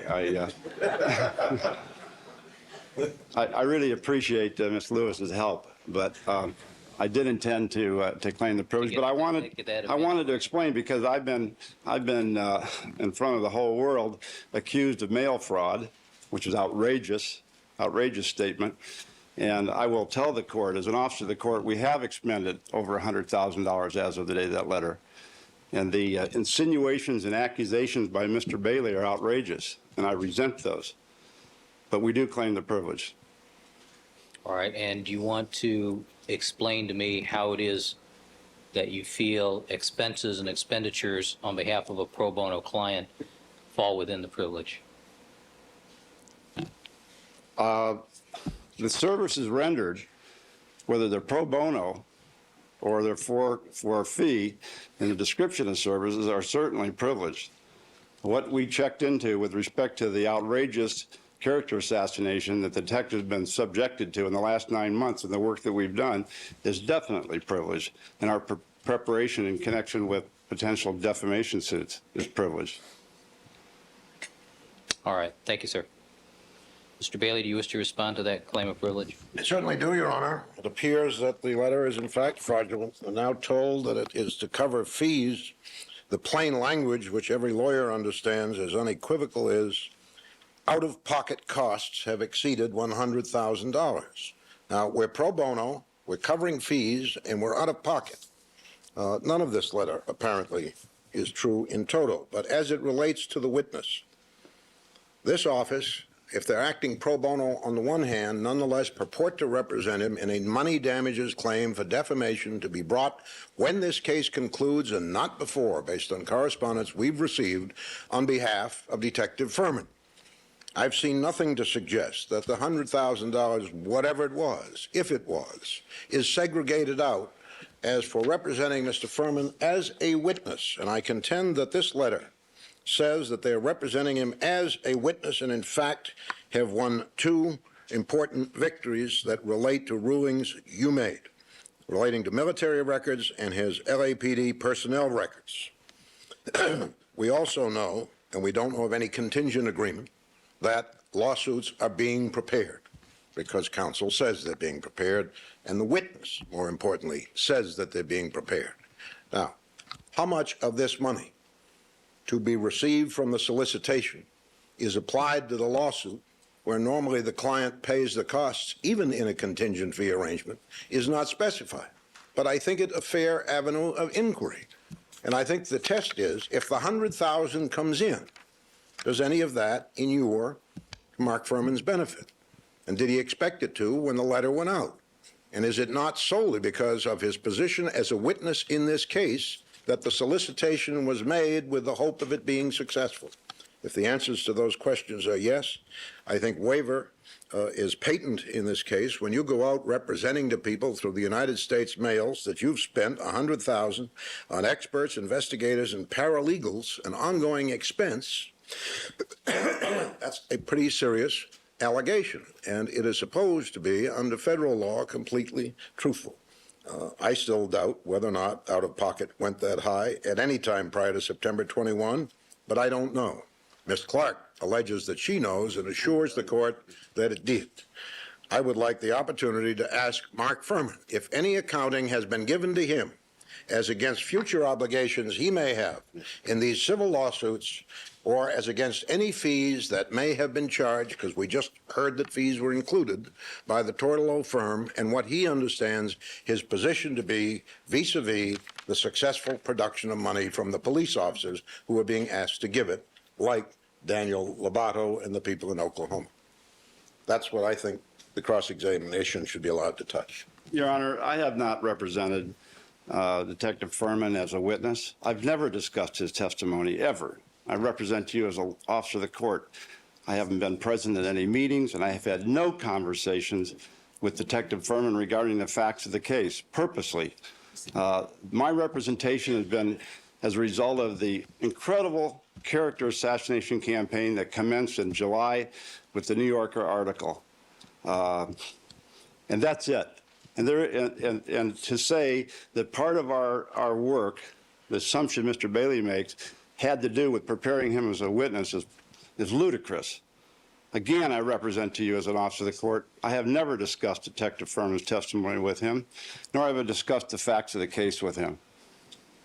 All right. Well, the factual issue, Mr. Tortolo, though, that I need to resolve is whether any of the funds that were anticipated or received in response to this letter of September the 21st, and I take it this was a mass mailing, whether There were like 425 or something. I don't know how many there were. We got very little money. But I do want to say this. I represented him as a police officer, and under the Constitution of the state of California, a police officer has a right of privacy, and it's a separate right. And he has a right to have a private attorney come into court and defend his rights of privacy, which is what I did before you. Mr. Tarlow, before you launch into that, let me just ask, let me finish the question to you that I was trying to ask. I guess there's been a lot of those problems in this courtroom, so. Yeah, it seems that way. Mr. Tarlow, the question I have is whether or not any of the funds that were generated or anticipated to be generated by this letter, did any of these go to the direct benefit of Detective Furman? Absolutely none. Can you explain to me how that is? Because it goes to my benefit. I'm the one that's out the legal fees. I'm the one that's out paying my associates and my paralegals and my secretaries. Mr. Furman is not obligated to pay 1 penny, not 1 cent. Therefore, the benefit is to me, who's doing this work, and to my partner, Lori Butler, and to our firm. There's no benefit to Detective Furman. Detective Furman, whatever happens to this case, is not going to owe a penny to us. I'm doing it pro bono. All right. Any other comment, Mr. Tarlow?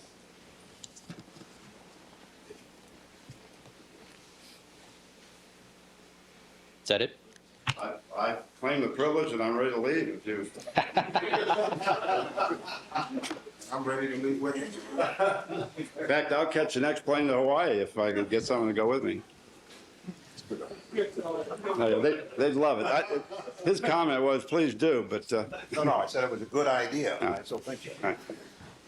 I'm sure he does. All right. Well, today's been a pretty contentious day. All right. Any other comment from the parties? Mr. Bailey, Ms. Clark? Certainly.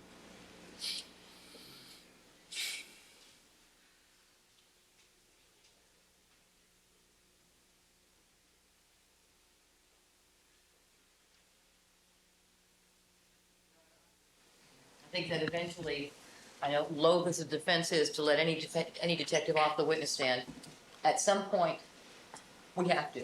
And if we get into this letter, this is going to be another, look at what it just caused now. Just to claim a privilege, just to argue the issue. Well, we were lucky Mr. Tortolo was in the building.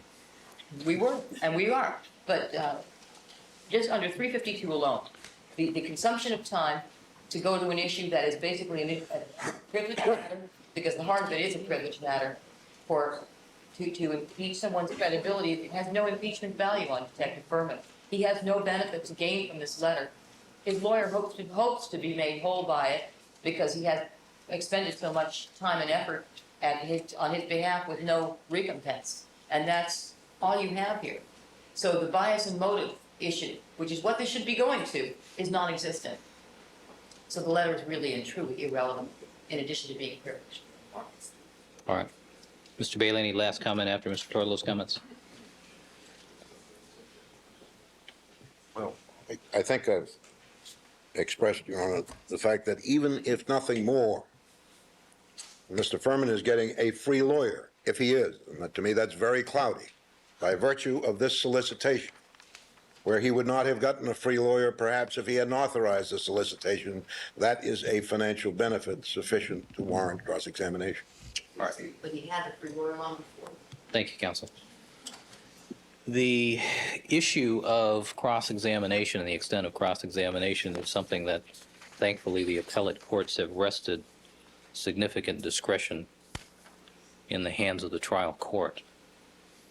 And in some areas, when we deal with, say, for example, racial bias, the courts have indicated that I must give either side wide latitude in cross-examination on racial bias and those issues, and the court has done that. This is an issue of financial bias, and given the representations of Mr. Tortolo, the financial interest of Detective Furman with regards to this particular letter is remote, and I find it not to be relevant.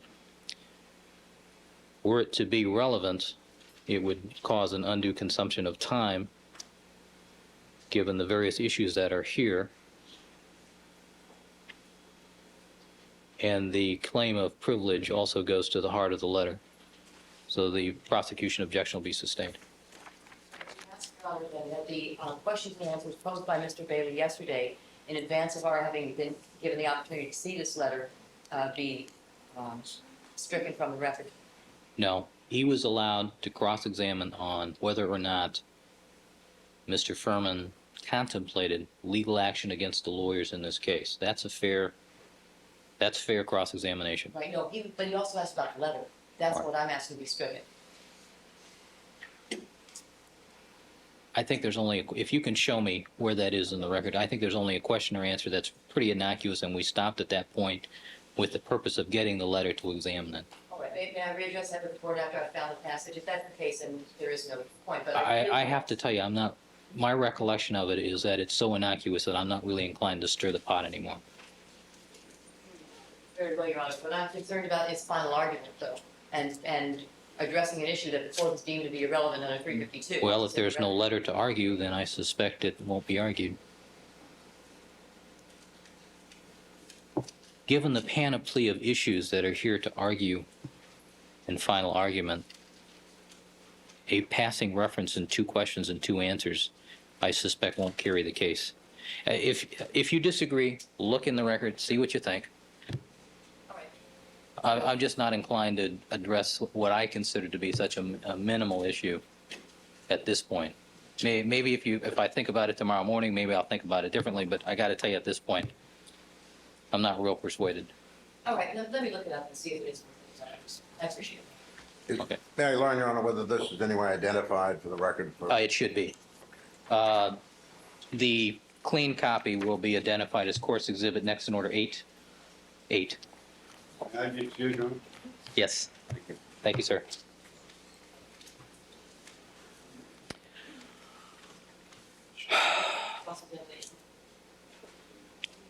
Do you have anything else you wish? 3 o'clock, Your Honor, I'd like a chance to, we have information coming in as we speak. I'd like a chance to confer with my colleagues before we decide.